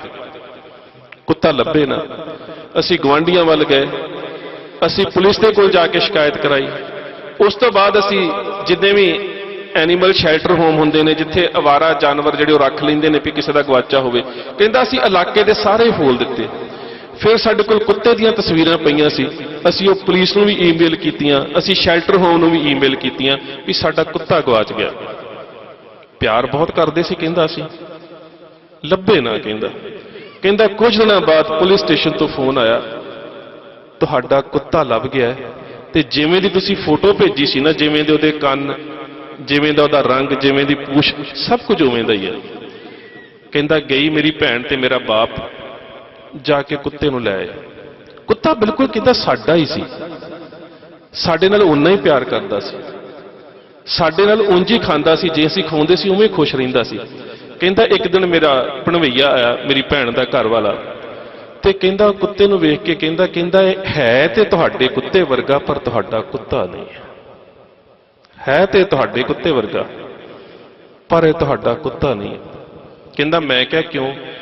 ਕਹਿੰਦਾ ਮੇਰੇ ਪ੍ਰਤੀ, ਕਹਿੰਦਾ ਤੁਸੀਂ ਤੇ ਖਵਾ ਰਹੇ ਹੋ ਨਾ, ਖਵਾਉਣ ਵਾਲੇ ਬੰਦੇ ਪ੍ਰਤੀ ਉਹਦੀ ਤੱਕਣੀ 'ਚ ਅੰਤਰ ਹੈ, ਪਰ ਕਹਿੰਦਾ ਮੇਰੇ ਪ੍ਰਤੀ ਪਹਿਲੇ ਕੁੱਤੇ ਨਾਲੋਂ ਇਹਦੀ ਤੱਕਣੀ ਦੇ ਵਿੱਚ ਅੰਤਰ ਹੈ। ਉਹ ਸਮਝਾਉਣ ਦਾ ਪਤਾ ਕੀ ਯਤਨ ਕਰਦਾ ਹੈ? ਕਹਿੰਦਾ ਜਿਹੜੀਆਂ ਕੌਮਾਂ ਨੇ ਸਟੇਟਹੁੱਡ ਮਾਣਿਆ ਹੁੰਦਾ, ਜਿਨ੍ਹਾਂ ਦੇ ਕੋਲ ਉਹ ਆਪਣਾ ਹੁੰਦਾ, ਜਦੋਂ ਉਹ ਗਵਾਚ ਜਾਂਦਾ ਹੈ ਨਾ, ਫਿਰ ਤੁਹਾਨੂੰ ਜਿਹੜੇ ਲਾਰੇ ਲਾਏ ਜਾਂਦੇ ਨੇ ਨਾ, ਉਹ ਦੱਸਿਆ ਜਾਂਦਾ ਕਿ ਤੁਹਾਡੇ ਵਰਗਾ ਹੀ ਹੈ, ਉਹੀ ਹੈ, ਪਰ ਉਹ ਖਾ ਰਿਹਾ ਹੁੰਦਾ। ਉਹ ਲਾਰਾ ਇਸ ਤਰ੍ਹਾਂ ਦਾ ਹੁੰਦਾ ਜਿਸ ਤਰ੍ਹਾਂ ਦੇ ਨਾਲ ਜਦੋਂ ਤੁਸੀਂ ਆਜ਼ਾਦੀ ਦੇ ਵਾਸਤੇ ਲੜ ਰਹੇ ਹੁੰਦੇ ਹੋ, ਤੁਸੀਂ 121 ਦੇ ਵਿੱਚੋਂ 93 ਸਿਰ ਦੇ ਰਹੇ ਹੁੰਦੇ ਹੋ, ਤੇ ਉਦੋਂ ਫਿਰ ਮੋਹਨਦਾਸ ਕਰਮਚੰਦ ਗਾਂਧੀ ਪਤਾ ਕੀ ਕਹਿੰਦਾ ਕਿ ਸਿੱਖਾਂ ਨੂੰ ਵੀ ਉਸੇ ਤਰ੍ਹਾਂ ਦਾ ਰਾਜ ਮਾਣਨ ਦਾ ਅਧਿਕਾਰ ਦਿੱਤਾ ਜਾਵੇਗਾ ਜਿਸ ਤਰ੍ਹਾਂ ਦਾ ਤੁਸੀਂ ਰਾਜ ਮਾਣਿਆ। ਸੋ ਉਹ ਸਾਡਾ ਜਿਹੜਾ ਗਵਾਚਾ ਹੁੰਦਾ ਉਹ ਨਹੀਂ ਹੁੰਦਾ, ਉਹ ਵਿਖਾਇਆ ਜਾਂਦਾ। ਤੇ ਜਦੋਂ ਸਿੱਖ ਕਹਿੰਦੇ ਨੇ ਵੀ ਨਹੀਂ, ਇਹ ਤਾਂ ਉਹ ਹੈ ਹੀ ਨਹੀਂ ਜਿਹੜਾ ਅਸੀਂ ਮਾਣਿਆ ਸੀ, ਤੇ ਜਿਹੜਾ ਸਾਨੂੰ ਦੇਣ ਦੇ ਵਾਅਦੇ ਕੀਤੇ ਗਏ ਸੀ, ਇਹ ਤੇ ਉਹ ਹੈ ਹੀ ਨਹੀਂ, ਤਾਂ ਉਸ ਵੇਲੇ ਜਵਾਹਰ ਲਾਲ ਨਹਿਰੂ ਬੜੀ ਬੇਸ਼ਰਮੀ ਜੀ ਨਾਲ ਕਹਿ ਦਿੰਦਾ, ਕਹਿੰਦਾ ਉਹ ਜ਼ਮਾਨੇ ਔਰ ਥੇ, ਜੇ ਜ਼ਮਾਨੇ ਔਰ ਥੇ। ਇਹ ਤਾਂ ਹੁਣ ਜ਼ਮਾਨੇ ਜਾਂਦੇ ਰਹੇ, ਹੁਣ ਤੁਸੀਂ ਗੱਲ ਨਾ ਕਰੋ, ਤੁਹਾਨੂੰ ਉਹਦੇ ਵਰਗਾ ਵਿਖਾਉਣਾ ਸੀ, ਤੁਹਾਡਾ ਨਹੀਂ ਸੀ, ਅਸੀਂ ਵਿਖਾ ਦਿੱਤਾ। ਸੋ ਇਹ ਸਾਰੀਆਂ ਮਾਡਰਨ ਡੈਮੋਕ੍ਰੇਸੀ ਦੇ ਵਿੱਚ ਇਹ ਸਾਰੀਆਂ ਵਿਚਾਰਧਾਰਾਵਾਂ ਜਿਹੜੀਆਂ ਵਾਪਰਦੀਆਂ ਨੇ, ਦੀਪ ਇਹੀ ਸਮਝਾਉਣ ਦਾ ਯਤਨ ਕਰਦਾ ਰਿਹਾ, ਦੀਪ ਇਹੀ ਸਮਝਾਉਣ ਦਾ ਯਤਨ ਕਰਦਾ ਰਿਹਾ, ਔਰ ਇਸ ਨੂੰ ਹੀ ਸਮਝਣਾ ਜ਼ਰੂਰੀ ਹੈ। ਇਹੀ ਸਾਡੇ ਵਿਚੇਤਨ ਮਨ ਦੇ ਵਿੱਚ ਪਿਆ ਹੈ। ਜਿੰਨਾ ਚਿਰ ਤੱਕ ਅਸੀਂ ਇਸ ਨੂੰ ਨਹੀਂ ਸਮਝਾਂਗੇ, ਫਿਰ ਇਸ ਪਾਤਸ਼ਾਹੀ ਦਾਅਵੇ ਪ੍ਰਤੀ ਸਾਡੀ ਪਹੁੰਚ ਕਿਵੇਂ ਦੀ ਹੋਵੇ, ਸਾਡੀ ਅਪਰੋਚ ਕਿਵੇਂ ਦੀ ਹੋਵੇ, ਸਾਡੀ ਧਾਰਮਿਕ ਲੀਡਰਸ਼ਿਪ, ਸਾਡੀ ਰਾਜਨੀਤਿਕ ਲੀਡਰਸ਼ਿਪ ਤੇ ਸਾਡੀ ਆਮ ਸੰਗਤ ਜਿਹੜੀ ਹੈ ਉਹਦੇ 'ਚ ਜਾਗਰੂਕਤਾ ਦਾ ਪੱਧਰ ਕੀ ਹੋਵੇ, ਇਹ ਵੀ ਸਮਝਣਾ ਬਹੁਤ ਜ਼ਰੂਰੀ ਹੈ। ਵਿੱਚ ਮੈਂ ਤੁਹਾਡਾ 2 ਮਿੰਟ ਟਾਈਮ ਲੈ ਰਿਹਾ, ਇਹ ਸਮਝਣਾ ਬਹੁਤ ਜ਼ਰੂਰੀ ਹੈ। ਉਹ ਇਸ ਕਰਕੇ ਜ਼ਰੂਰੀ ਹੈ ਕਿ ਜਿਸ ਵੇਲੇ ਨਾਦਰ ਸ਼ਾਹ ਦਿੱਲੀ ਨੂੰ ਫਤਿਹ ਕਰਕੇ ਵਾਪਸ ਜਾ ਰਿਹਾ ਤੇ ਸਿੱਖਾਂ ਨੇ ਰਾਹ ਦੇ ਵਿੱਚ ਕਾਫੀ ਹੌਲਾ ਕਰ ਦਿੱਤਾ, ਤੇ ਜਦੋਂ ਲਾਹੌਰ ਪਹੁੰਚਦਾ ਹੈ ਤੇ ਜ਼ਕਰੀਆ ਖਾਨ ਨੂੰ ਪੁੱਛਦਾ ਹੈ, ਕਹਿੰਦਾ ਇਹ ਕੌਣ ਨੇ ਜਿਨ੍ਹਾਂ ਨੂੰ ਮੈਨੂੰ ਲੁੱਟਿਆ ਹੈ? ਕਹਿੰਦਾ ਸਿੱਖ। ਕਹਿੰਦਾ ਰਹਿੰਦੇ ਕਿੱਥੇ ਨੇ? ਕਹਿੰਦਾ ਘੋੜਿਆਂ ਦੀਆਂ ਕਾਠੀਆਂ ਤੇ। ਕਹਿੰਦਾ ਕਰਦੇ ਕੀ ਹੈ? ਕਹਿੰਦਾ ਤਲਵਾਰਬਾਜ਼ੀ। ਕਹਿੰਦਾ ਖਾਂਦੇ ਕੀ ਹੈ? ਕਹਿੰਦਾ ਇਹ ਤਾਂ ਨਹੀਂ ਪਤਾ, ਖਾਂਦੇ ਕਿਵੇਂ ਹੈ ਇਹ ਦੱਸ ਸਕਦਾ। ਕਹਿੰਦਾ ਕਿਵੇਂ? ਕਹਿੰਦਾ ਲੰਗਰ ਤਿਆਰ ਕਰਦੇ ਨੇ, ਨਗਾਰਾ ਵਜਾਉਂਦੇ ਨੇ ਤੇ ਆਵਾਜ਼ ਦਿੰਦੇ ਨੇ, ਭੁੱਖਾ ਦੇਤ ਆਵਾਜ਼ਾਂ ਕੋਈ, ਆਓ ਦੇਗ ਤਿਆਰ ਗੁਰ ਹੋਈ, ਵੀ ਆਜੋ ਜਿੰਨੇ ਵੀ ਲੰਗਰ ਛਕਣਾ ਸਾਡੀ ਦੇਗ ਤਿਆਰ ਹੈ। ਕਹਿੰਦਾ ਜੇ ਦੁਸ਼ਮਣ ਆਵਾਜ਼ ਸੁਣੇ? ਕਹਿੰਦਾ ਸੁਣ ਲਵੇ। ਕਹਿੰਦਾ ਦੁਸ਼ਮਣ ਆ ਜਾਵੇ? ਕਹਿੰਦਾ ਆ ਜਾਏ ਲੰਗਰ 'ਚ। ਕਹਿੰਦਾ ਦੁਸ਼ਮਣ ਛਕੇ? ਕਹਿੰਦਾ ਕੁਝ ਨਹੀਂ ਕਹਿੰਦੇ। ਕਹਿੰਦਾ ਜੇ ਦੁਸ਼ਮਣ ਸਾਰਾ ਹੀ ਲੰਗਰ ਛਕ ਜਾਵੇ, ਇਹਨਾਂ ਦੇ ਖਾਣ ਦੇ ਵਾਸਤੇ ਬਚੇ ਹੀ ਕੁਝ ਨਾ। ਕਹਿੰਦਾ ਬਚੇ ਤੋਂ ਦਾਣਾ ਮਸਤ ਕਲੇ ਹੈ, ਨਹੀਂ ਤਾਂ ਲੰਗਰ ਆਪ ਬਚੇ। ਕਹਿੰਦਾ ਜੇ ਬਚੇ ਦਾਣਾ ਨਾ, ਬਚੇ ਤੋਂ ਦਾਣਾ ਆਪ ਖਲੇ ਹੈ। ਜੇ ਦਾਣਾ ਬਚ ਜਾਵੇ ਤੇ ਖਾ ਲੈਂਦੇ ਨੇ, ਨਹੀਂ ਤੇ ਆਪਣੇ ਗੁਰੂ ਦੇ ਸਾਹਮਣੇ ਖਲੋ ਕੇ ਪਤਾ ਕੀ ਕਹਿੰਦੇ ਨੇ, ਨਹੀਂ ਤਾਂ ਲੰਗਰ ਮਸਤ ਬਤੇ ਹੈ। ਫਿਰ ਕਹਿੰਦੇ ਲੰਗਰ ਮਸਤਾਨਾ ਹੋ ਗਿਆ। ਫਿਰ ਕਹਿੰਦਾ ਕਿਹੜੇ ਗੁਰੂ ਦੇ ਸਾਹਮਣੇ, ਉਹ ਕਿਹੜਾ ਹੈ? ਉਹ ਕਹਿੰਦਾ ਮੁਰਸ਼ਦ ਇਨਕਾ ਵਲੀ ਭਇਓ ਹੈ, ਇਨਕੋ ਆਪੇ ਹਯਾਤ ਦਿਓ। ਕਹਿੰਦਾ ਉਹ ਜਿਨਨੇ ਇਹਨਾਂ ਨੂੰ ਜ਼ਿੰਦਗੀ ਦਾ ਅੰਮ੍ਰਿਤ ਦੇ ਦਿੱਤਾ। ਕਹਿੰਦਾ ਅਸੀਂ ਮਾਰਦੇ ਮਾਰਦੇ ਮਰ ਚੱਲੇ, ਪਰ ਇਹ ਮਰਦੇ ਮਰਦੇ ਵੀ ਨਹੀਂ ਮਰੇ। ਫਿਰ ਉਹਦੀ ਜ਼ੁਬਾਨ ਦੇ ਉੱਪਰ ਇੱਕ ਸ਼ਬਦ ਆਉਂਦਾ, ਇਹੀ ਸ਼ਬਦ ਜਿਹੜਾ ਤੁਸੀਂ ਪੜ੍ਹ ਰਹੇ ਹੋ। ਮੈਂ ਸਾਰੇ ਆਪਣੇ ਵਿਖਿਆਨ ਨੂੰ ਇਸ ਸ਼ਬਦ ਦੇ ਦੁਆਲੇ ਰੱਖਿਆ। ਫਿਰ ਇਹੀ ਸ਼ਬਦ ਆਉਂਦਾ ਹੈ, ਫਿਰ ਕਹਿੰਦਾ ਅਜ਼ੀਂ ਕੌਮ ਬੂ ਬਾਦਸ਼ਾਹੀਏ ਆਮਦ। ਫਿਰ ਇਸ ਕੌਮ ਦੇ ਵਿੱਚੋਂ ਪਾਤਸ਼ਾਹੀ ਦਾਅਵੇ ਦੀ ਬੋ ਆਉਂਦੀ ਹੈ, ਫਿਰ ਇਹ ਕੌਮ ਰਾਜ ਕਰੇਗੀ। ਇਹ ਗੱਲ ਨਾਦਰ ਸ਼ਾਹ ਕਹਿੰਦਾ। ਪਰ ਕਹਿੰਦਾ ਮੈਂ ਤੁਹਾਨੂੰ ਇੱਕ ਗੱਲ ਦੱਸਾਂ ਜ਼ਕਰੀਆ ਖਾਨ, ਕਹਿੰਦਾ ਜੇ ਇਸ ਕੌਮ 'ਚ ਇਵੇਂ ਦੇ ਗੁਣ ਨੇ ਨਾ, ਫਿਰ ਇਸ ਕੌਮ ਨੂੰ ਮੈਦਾਨ 'ਚ ਹਰਾਇਆ ਨਹੀਂ ਜਾ ਸਕਦਾ। ਫਿਰ ਗੱਲਬਾਤ ਦੀ ਗੱਲ ਤੋਰ, ਪਾਤਸ਼ਾਹੀ ਦਾਵਾ ਮੈਦਾਨੇ ਜੰਗ 'ਚ ਨਹੀਂ ਹੁਣ ਇਹਨਾਂ ਨੇ ਛੱਡਣਾ। ਜੇ ਛੱਡਿਆ ਨਾ, ਇਹ ਟੇਬਲ ਟਾਕ 'ਚ ਛੱਡਣਗੇ। ਇਹ ਮੈਂ ਤੁਹਾਨੂੰ ਹੋਰ ਇੱਕ ਉਦਾਹਰਨ ਦੇ ਦਿੰਦਾ। ਟੇਬਲ ਟਾਕ ਦੇ ਵਿੱਚ ਵੀ ਉਹੀ ਧਿਰ ਪਾਤਸ਼ਾਹੀ ਦਾਅਵੇ ਦੀ ਗੱਲ ਕਰ ਸਕਦੀ ਹੈ ਜਿਹੜੀ ਸੰਘਰਸ਼ ਦੇ ਵਿੱਚ ਰਹੀ ਹੋਵੇ। ਤੁਸੀਂ 84 'ਚ ਵੇਖਿਆ ਨਾ, ਸੰਘਰਸ਼ ਕਰ ਰਹੀ ਧਿਰ ਨੇ ਆਪਣਾ ਰੋਲ ਬਖੂਬੀ ਨਿਭਾਇਆ ਘੱਲੂਘਾਰੇ ਤੀਜੇ ਦੇ ਵਿੱਚ, ਜੂਨ ਦੇ ਵਿੱਚ। ਪਰ ਗੱਲਬਾਤ ਕਰਨ ਵਾਲੀ ਧਿਰ ਜਿਹੜੀ ਹੈ ਨਾ, ਉਹ ਸੰਘਰਸ਼ਸ਼ੀਲ ਧਿਰ ਨਹੀਂ ਸੀ। ਇਸੇ ਕਰਕੇ ਜਦੋਂ ਦਿੱਲੀ ਦਾ ਸਮਝੌਤਾ ਕੀਤਾ, ਅਸੀਂ ਆਪਣੀ ਗੱਲ ਨਾ ਕਰ ਸਕੇ, ਕਿਉਂਕਿ ਸੰਘਰਸ਼ਸ਼ੀਲ ਜਿਹੜੀ ਧਿਰ ਹੈ ਨਾ, ਉਹ ਟੇਬਲ ਟਾਕ ਦੇ ਸ਼ਾਮਲ ਨਹੀਂ ਸੀ ਹੈਗੀ। ਇੱਕ ਅਹਿਮ ਗੱਲ ਹੈ। ਹੁਣ ਦੂਜੀ ਗੱਲ, ਉਹ ਕਹਿੰਦਾ ਕਿ ਇਹ ਹੁਣ ਮੈਦਾਨੇ ਜੰਗ ਦੇ ਵਿੱਚ ਨਹੀਂ ਮੁੱਕਣਗੇ। ਜੇ ਇਹ ਮੁੱਕੇ ਨਾ, ਇਹ ਟੇਬਲ ਟਾਕ 'ਚ ਮੁੱਕਣਗੇ। ਕਹਿੰਦਾ ਫਿਰ ਕਹਿੰਦਾ ਪੇਸ਼ਕਸ਼ ਕਰਦੇ ਵੱਡੀ ਤੋਂ ਵੱਡੀ। ਇਹ ਕਈ ਵਾਰੀਆਂ ਕੀਤੀ ਜਾਂਦੀਆਂ ਨੇ, ਇਤਿਹਾਸ 'ਚ ਬਹੁਤ ਥਾਵਾਂ ਤੇ ਤੁਸੀਂ ਵੇਖਿਆ ਪੇਸ਼ਕਸ਼ ਕੀਤੀਆਂ ਜਾਂਦੀਆਂ ਨੇ। ਕਹਿੰਦਾ ਪੇਸ਼ਕਸ਼ ਕਰਦੇ ਵੱਡੀ ਤੋਂ ਵੱਡੀ, ਵੱਡੀ ਤੋਂ ਵੱਡੀ ਪੇਸ਼ਕਸ਼ ਕੀਤੀ ਗਈ। ਉਹ ਸਿੱਖ ਜਿਹੜੇ 25 ਜੂਨ 1716 ਤੱਕ ਕੋਹ ਕੇ ਮਾਰੇ ਜਾ ਰਹੇ ਨੇ, 7 ਸਾਲਾਂ ਦੇ ਬਾਅਦ ਵਿਸਾਖੀ ਵਾਲੇ ਦਿਨ ਅਪ੍ਰੈਲ 1733 ਨੂੰ ਨਵਾਬੀ ਦੀ ਪੇਸ਼ਕਸ਼ ਆ ਗਈ।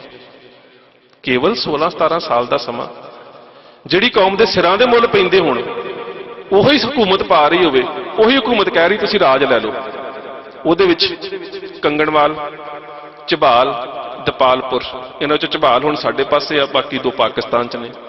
ਇਹਨਾਂ ਇਲਾਕਿਆਂ ਦੀ ਜ਼ਗੀਰ 1 ਲੱਖ ਰੁਪਈਆ ਨਗਦ, ਇੱਕ ਬੜੀ ਜੜੀ ਹੋਈ ਸ਼ਮਸ਼ੀਰ, ਸੋਨੇ ਦੇ ਕੜਿਆਂ ਦੀ ਜੋੜੀ, ਇੱਕ ਦਸਤਾਰ, ਇੱਕ ਦੁਸ਼ਾਲਾ, ਇੱਕ ਖਿੱਲਤ ਤੇ ਨਾਲ ਇੱਕ ਕਲਗੀ ਤੇ ਇੱਕ ਜ਼ਿਗਾ, ਇਹ ਦੇ ਕੇ ਸਰਦਾਰ ਸ਼ਬੇਗ ਸਿੰਘ ਨੂੰ ਭੇਜਿਆ। ਹੁਣ ਇਸ ਗੱਲ ਨੂੰ ਸਮਝੋ ਤੁਸੀਂ, ਇਹ ਦੁਸ਼ਮਣ ਸਮਝ ਗਿਆ ਕਿ ਪਾਤਸ਼ਾਹੀ ਦਾਵਾ ਮੈਦਾਨੇ ਜੰਗ 'ਚ ਨਹੀਂ ਇਹਨਾਂ ਨੇ ਛੱਡਣਾ। ਹੁਣ ਇੱਕੋ ਹੀ ਤਰੀਕਾ ਹੈ ਕਿ ਜੇ ਪਾਤਸ਼ਾਹੀ ਦਾਵਾ ਛਡਾਉਣਾ ਹੈ ਨਾ, ਗੱਲਬਾਤ 'ਚ ਸ਼ਾਇਦ ਛੱਡ ਜਾਣਗੇ। ਹੁਣ ਤੁਹਾਡੇ ਕਿਸੇ ਵੀ ਕੌਮੀਅਤ ਦੇ ਵਿੱਚ, ਜਦੋਂ ਖਾਸ ਕਰਕੇ ਜਿਸ ਕੌਮ 'ਚ ਮੀਰੀ ਤੇ ਪੀਰੀ ਦਾ ਸੰਕਲਪ ਪਿਆ ਹੋਵੇ, ਉਸ ਕੌਮੀਅਤ ਦੇ ਵਿੱਚ ਧਾਰਮਿਕ, ਰਾਜਨੀਤਿਕ ਤੇ ਆਮ ਜਿਹੜੇ ਸਾਡੇ ਵੀਰ ਨੇ, ਉਹਨਾਂ ਦਾ ਕਿਰਦਾਰ ਤੇ ਉਹਨਾਂ ਦੀ ਚੇਤਨਤਾ ਕਿਵੇਂ ਹੁੰਦੀ ਹੈ। ਸਰਦਾਰ ਸ਼ਬੇਗ ਸਿੰਘ ਸਭ ਕੁਝ ਲੈ ਕੇ ਆਏ ਤੇ ਉਸ ਵੇਲੇ ਕੌਮ ਦੇ ਜਥੇਦਾਰ ਨੇ ਸਰਦਾਰ ਦਰਬਾਰਾ ਸਿੰਘ, ਉਹਨਾਂ ਦੇ ਅੱਗੇ ਲਿਆ ਕੇ ਖਿੱਲਤ ਰੱਖ ਦਿੱਤੀ। ਕਹਿੰਦੇ ਜੀ ਨਵਾਬੀ ਪ੍ਰਵਾਨ ਕਰੋ। ਕਹਿੰਦੇ ਇਹ ਕਿਵੇਂ ਹੋ ਸਕਦਾ ਹੈ? ਇਹੀ ਜਵਾਬ, ਹਮ ਰਾਖਤ ਪਾਤਸ਼ਾਹੀ ਦਾਵਾ ਜਾਂ ਇਤਕੋ ਜਾਂ ਅਗਲੋ ਪਾਵਾ। ਗੱਲ ਬੜੀ ਸਪਸ਼ਟ ਹੈ। ਕਹਿੰਦੇ ਸ਼ਬੇਗ ਸਿੰਘ ਜੀ ਤੁਹਾਡਾ ਆਉਣਾ ਮੁਬਾਰਕ, ਪਰ ਤੁਹਾਡੇ ਕੋਲ ਨਵਾਬੀ ਕਿਵੇਂ ਲੈ ਲਈਏ? ਸਾਡੀ ਝੋਲੀ 'ਚ ਤਾਂ ਅੱਗੇ ਪਾਤਸ਼ਾਹੀ ਹੈ। ਉਹ ਕਹਿੰਦਾ ਕਿਵੇਂ? ਕਹਿੰਦਾ ਮੈਦਾਨੇ ਜੰਗ ਦੇ 'ਚ ਲੜਾਂਗੇ ਤੇ ਲੜ ਕੇ ਲਵਾਂਗੇ। ਇਹ ਤਾਂ ਨਾਦਰ ਸ਼ਾਹ ਵੀ ਸਮਝ ਚੁੱਕਾ ਸੀ। ਲੜਾਂਗੇ ਤੇ ਲੜ ਕੇ ਲਵਾਂਗੇ, ਲੜਦੇ ਸ਼ਹੀਦ ਹੋ ਗਏ ਤੇ ਗੁਰੂ ਦੀ ਗੋਦ 'ਚ ਪਵਾਂਗੇ, ਉੱਥੇ ਵੀ ਪਾਤਸ਼ਾਹੀ। ਸ਼ਬੇਗ ਸਿੰਘ ਕਹਿੰਦਾ ਫਿਰ ਧਾਰਮਿਕ ਲੀਡਰਸ਼ਿਪ ਨੂੰ ਪੁੱਛਣਾ ਚਾਹੀਦਾ, ਕਿਉਂਕਿ ਪੰਥ ਦਾ ਜਥੇਦਾਰ ਹੈ। 5 ਪਿਆਰਿਆਂ ਤੋਂ ਉੱਚਾ ਤਾਂ ਨਹੀਂ ਹੋ ਸਕਦਾ ਨਾ।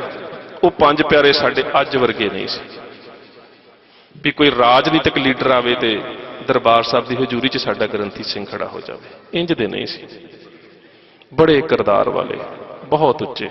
ਉਹਨਾਂ 'ਚ ਪਤਾ ਕੌਣ ਬੈਠਾ ਸੀ 5 ਪਿਆਰਿਆਂ 'ਚ?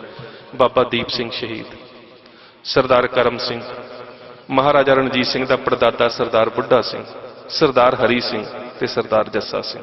ਇਹ ਸਾਡੇ ਉਸ ਵੇਲੇ ਦੇ 5 ਪਿਆਰੇ ਸੀ ਜਿਹੜੇ ਬੈਠੇ ਨੇ। ਹੁਣ ਉਹਨਾਂ ਦੇ ਅੱਗੇ ਜਦੋਂ ਇਸੇ ਪੇਸ਼ਕਸ਼ ਨੂੰ ਰੱਖਿਆ ਗਿਆ, ਜਿਸ ਪੇਸ਼ਕਸ਼ ਦੇ ਬਾਰੇ ਨਾਦਰ ਸ਼ਾਹ ਨੇ ਸਮਝਾਇਆ ਸੀ ਵੀ ਸ਼ਾਇਦ ਗੱਲਬਾਤ 'ਚ ਆ ਜਾਣਗੇ, ਸਾਡੇ ਜਥੇਦਾਰ ਦਾ ਜਵਾਬ ਹਮ ਰਾਖਤ ਪਾਤਸ਼ਾਹੀ ਦਾਵਾ ਜਾਂ ਇਤਕੋ ਜਾਂ ਅਗਲੋ ਪਾਵਾ, ਤੇ ਸਾਡੇ 5 ਪਿਆਰਿਆਂ ਦਾ ਜਵਾਬ ਪਤਾ ਕੀ ਹੈ? ਕਹਿੰਦੇ ਪਾਤਸ਼ਾਹੀ ਛੱਡ ਕਿਮ ਲਿਵੇਂ ਨਵਾਬੀ ਇਤ ਉਤ ਕਿਮ ਹਮ ਕਰੇ ਖਰਾਬੀ। ਸ਼ਬੇਗ ਸਿੰਘ ਕਿਵੇਂ ਦੀ ਗੱਲ ਕਰਨ ਦੇ ਆ, ਪੰਜ ਪਿਆਰਿਆਂ ਤੋਂ ਵੱਡਾ ਉੱਚਾ ਉਹਦਾ ਤੇ ਕੋਈ ਹੋ ਹੀ ਨਹੀਂ ਸਕਦਾ, ਹੁਣ ਇਹ ਤੋਂ ਵੱਡਾ ਅਸੀਂ ਕਿਹੜਾ ਲੈ ਲਈਏ। ਪਾਤਸ਼ਾਹੀ ਤੇ ਅੱਗੇ ਕਰ ਰਹੇ ਆ, ਕੌਮ ਨੇ ਪੰਜ ਪਿਆਰਿਆਂ ਦਾ ਦਰਜਾ ਦਿੱਤਾ ਤੇ ਉਸ ਪਾਤਸ਼ਾਹੀ ਛੱਡ ਕੇ ਨਵਾਬੀ ਲੈ ਲਈਏ, ਛੋਟਾ ਅਹੁਦਾ ਲੈ ਲਈਏ। ਹੁਣ ਰਾਸ਼ਟਰਪਤੀ ਨੂੰ ਕਿਹਾ ਜਾਵੇ ਤੂੰ ਸਰਪੰਚ ਬਣ ਜਾ, ਇਹ ਤਾਂ ਉਹਦੀ ਹੱਦ ਤੱਕ ਹੈ ਨਾ। ਕਹਿੰਦੇ ਨਹੀਂ, ਪਾਤਸ਼ਾਹੀ ਤਾਂ ਪਹਿਲਾਂ ਹੀ ਸਾਡੇ ਕੋਲ ਹੈ, ਪਾਤਸ਼ਾਹੀ ਤੋਂ ਉੱਚੀ ਚੀਜ਼ ਹੈ, ਨਵਾਬੀ ਨਹੀਂ ਲੈਣੀ। ਫਿਰ ਕਹਿੰਦੇ ਗੁਰੂ ਤੋਂ ਪੁੱਛਿਆ ਜਾਵੇ। ਕੁਦਰਤਨ ਜਿਹੜਾ ਸਿੰਘ ਹਜ਼ੂਰੀ 'ਚ ਬੈਠਾ ਸੀ, ਉਹ ਜਿਹੜਾ ਗੁਰੂ ਸਾਹਿਬ ਦਾ ਪਾਠ ਕਰ ਰਿਹਾ ਸੀ, ਉਹਦੇ ਵਿੱਚ ਕੁਦਰਤਨ ਮੁੱਖ ਵਾਕ ਜਿਹੜਾ ਸੀਗਾ ਉਹਨਾਂ ਦੀ ਜ਼ੁਬਾਨ ਦੇ ਉੱਪਰ ਸੰਗਤ ਨੇ ਸੁਣਿਆ, ਉਹ ਸੀ ਟਹਿਲ ਮਹਿਲ ਤਾਂ ਕੋ ਮਿਲੇ ਜਾ ਕੋ ਸਾਧ ਕਿਰਪਾਲ। ਫਿਰ ਕਹਿੰਦੇ ਜਿਹੜਾ ਸੇਵਾ ਕਰ ਰਿਹਾ ਉਹਦੀ ਝੋਲੀ 'ਚ ਨਵਾਬੀ ਪਾ ਦਿਓ। ਤੇ ਸੇਵਾ ਕਰ ਰਿਹਾ ਸੀ ਫੈਜ਼ਲਪੁਰੇ ਦਾ ਕਪੂਰ ਸਿੰਘ ਵਿਰਕ, ਜਿਸ ਨੂੰ ਅੱਜ ਨਵਾਬ ਕਪੂਰ ਸਿੰਘ ਦੇ ਨਾਮ ਦੇ ਨਾਲ ਜਾਣਦੇ ਆ। ਜਦੋਂ ਸੰਗਤ ਨੇ ਉਹਨੂੰ ਕਿਹਾ ਕਿ ਕਪੂਰ ਸਿੰਘ ਤੇਰੀ ਝੋਲੀ 'ਚ ਨਵਾਬੀ ਪਾਉਣੀ ਹੈ, ਉਹ ਕਹਿੰਦਾ ਹਮ ਰਾਖਤ ਪਾਤਸ਼ਾਹੀ ਦਾਵਾ ਹਮਕੋ ਪਾਤਸ਼ਾਹੀ ਨਾਨਕ ਦਈ ਹਮਕੋ ਲੋੜ ਨਵਾਬੀ ਨਾਹੀ। ਕਹਿੰਦਾ ਲੋੜ ਹੀ ਕੋਈ ਨਹੀਂ, ਜਿੰਨਾ ਸੇਵਾ 'ਚ ਆਨੰਦ ਆਉਣਦੇ ਆ, ਪਾਤਸ਼ਾਹੀ 'ਚ ਕਾਹਦਾ ਆਨੰਦ ਆ। ਸੇਵਾ ਦੇ ਵਿੱਚ ਤਾਂ ਪਾਤਸ਼ਾਹੀ ਹੈ ਤੇ ਸੇਵਾ ਨੂੰ ਛੱਡ ਕੇ ਨਵਾਬੀ ਕਦੀ ਹੋ ਹੀ ਨਹੀਂ ਸਕਦਾ। ਕਹਿੰਦੇ ਨਹੀਂ, ਹੁਣ ਤੇ ਹੁਕਮ ਹੈ ਗੁਰੂ ਦਾ। ਕਹਿੰਦਾ ਜੇ ਹੁਕਮ ਹੈ ਨਾ, ਫਿਰ ਸੰਦੇਸ਼ ਇਹ ਜਾਣਾ ਚਾਹੀਦਾ ਕਿ ਪਾਤਸ਼ਾਹ ਉਹ ਨੇ ਜਿਨ੍ਹਾਂ ਨੇ ਦਾਵਾ ਰੱਖਿਆ। ਫਿਰ ਸੰਦੇਸ਼ ਇਹ ਦੇਣਾ ਚਾਹੀਦਾ ਹੈ ਕਿ ਪਾਤਸ਼ਾਹ ਉਹ ਨੇ ਜਿਨ੍ਹਾਂ ਨੇ ਦਾਵਾ ਰੱਖਿਆ, ਤੇ ਜਿਨ੍ਹਾਂ ਦੇ ਕੋਲ ਦਾਵਾ ਹੁੰਦਾ ਹੈ ਨਾ, ਉਹਨਾਂ ਦੇ ਸਾਹਮਣੇ ਨਵਾਬੀ ਜੁੱਤੀ ਦੀ ਨੋਕ ਤੇ ਹੁੰਦੀ ਹੈ। ਕਹਿੰਦਾ ਪੰਜ ਪਿਆਰਿਆਂ ਦੇ ਪੈਰਾਂ ਨੂੰ ਛੁਹਾ ਕੇ ਮੇਰੀ ਝੋਲੀ 'ਚ ਪਾ ਦਿਓ, ਪਰ ਮੇਰੀਆਂ 3 ਸ਼ਰਤਾਂ ਨੇ। ਮੈਂ ਤਖਤ ਤੇ ਨਹੀਂ ਜੇ ਬੈਠਣਾ, ਮੈਂ ਸੰਗਤ ਦੇ ਵਿੱਚ ਪੱਖਾ ਝੱਲਣ ਦੀ ਸੇਵਾ ਨਹੀਂ ਛੱਡਣੀ, ਤੇ ਮੈਂ ਆਪਣੇ ਦਲ ਦੇ ਤਬੇਲੇ 'ਚ ਘੋੜਿਆਂ ਦੀ ਸੇਵਾ ਨਹੀਂ ਛੱਡਣੀ। ਕਹਿੰਦਾ ਇਹ 3 ਸ਼ਰਤਾਂ ਪ੍ਰਵਾਨ ਨੇ ਤੇ ਮੇਰੀ ਝੋਲੀ 'ਚ ਨਵਾਬੀ ਪਾ ਦਿਓ। ਸੋ ਇਹ ਸੀ ਤੁਹਾਡਾ ਪਾਤਸ਼ਾਹੀ ਦਾਵਾ। ਜਿੰਨਾ ਚਿਰ ਇਸ ਪਾਤਸ਼ਾਹੀ ਦਾਅਵੇ ਦੇ ਵਿੱਚ ਅਸੀਂ ਆਪਣੀ ਧਾਰਮਿਕ ਲੀਡਰਸ਼ਿਪ, ਰਾਜਨੀਤਿਕ ਲੀਡਰਸ਼ਿਪ ਤੇ ਆਮ ਨੌਜਵਾਨ ਵਰਗ ਦੇ ਵਿੱਚ ਅਵਚੇਤਨਤਾ ਦੇ ਵਿੱਚ ਜਿਹੜੀ ਇਹ ਗੱਲ ਪਈ ਹੈ ਨਾ, ਰਾਜ ਕਰੇਗਾ ਖਾਲਸਾ, ਜਿੰਨਾ ਚਿਰ ਇਸ ਦੀ ਸ਼ਨਾਖਤ ਨਹੀਂ ਕਰਦੇ, ਉਹਨਾਂ ਚਿਰ ਪਾਤਸ਼ਾਹੀ ਦਾਅਵੇ ਦੇ ਇਸ ਵਰਤਾਰੇ ਨੂੰ ਸਮਝਾਇਆ ਨਹੀਂ ਜਾ ਸਕਦਾ। ਸੋ ਵੀਰ ਜੀ ਹੁਣਾਂ ਦਾ ਵਕਤ ਹੈ, ਮੈਂ 2-4 ਮਿੰਟ ਇਹਨਾਂ ਦੇ ਵੱਧ ਲੈ ਗਿਆ, ਖਿਮਾ ਦਾ ਜਾ ਚੁੱਕਿਆ। ਸੋ ਮੇਰਾ ਕਹਿਣ ਤੋਂ ਭਾਵ ਇਹ ਸੀ ਕਿ ਦੀਪ ਸਿੱਧੂ ਕੀ ਸੀ, ਦੀਪ ਸਿੱਧੂ ਨੇ ਕੀ ਕੀਤਾ, ਇਹ ਆਮ ਸਮਾਜ ਦੀਆਂ ਗੱਲਾਂ ਨੇ। ਪਰ ਅਹਿਮ ਤੱਥ ਇਹ ਹੈ ਕਿ ਦੀਪ ਸਿੱਧੂ ਨੇ ਜੋ ਸਮਝਾਉਣ ਦਾ ਯਤਨ ਕੀਤਾ, ਉਹ ਸਾਡੀ ਗੁਰਬਾਣੀ ਤੇ ਗੁਰ ਇਤਿਹਾਸ ਦੇ ਵਿੱਚੋਂ ਹੈ।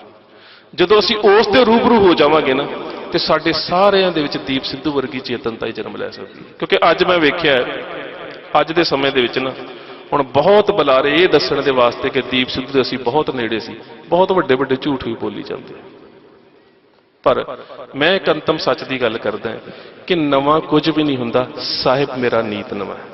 ਉਸੇ ਪ੍ਰਸੰਗ ਨੂੰ ਮੈਂ ਹੋਰ ਰੂਪ 'ਚ ਸੁਣਾਉਣਾ ਹੈ, ਬੇਸ਼ੱਕ ਹੋਵੇ ਉਹ ਅਹਿਮਦ ਸ਼ਾਹ ਅਬਦਾਲੀ ਦੇ ਹਮਲਾ ਹੀ, ਵੀਰ ਜੀ ਨੇ ਹੋਰ ਰੂਪ 'ਚ ਸੁਣਾਉਣਾ ਹੈ, ਤੁਹਾਨੂੰ ਜ਼ਿਆਦਾ ਪ੍ਰਭਾਵਿਤ ਹੋ ਸਕਦਾ, ਕਰ ਸਕਦਾ। ਸੋ ਵਰਤਾਰਾ ਤੇ ਸਾਡੇ ਵਡੇਰਿਆਂ ਦੇ ਨਾਲ ਵਾਪਰਿਆ ਨਾ, ਸਾਡੀ ਪੇਸ਼ਕਾਰੀ ਹੈ।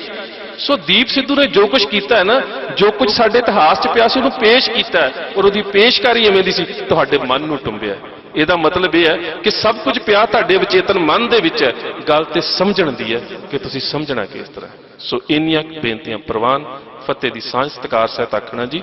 ਵਾਹਿਗੁਰੂ ਜੀ ਕਾ ਖਾਲਸਾ, ਵਾਹਿਗੁਰੂ ਜੀ ਕੀ ਫਤਿਹ।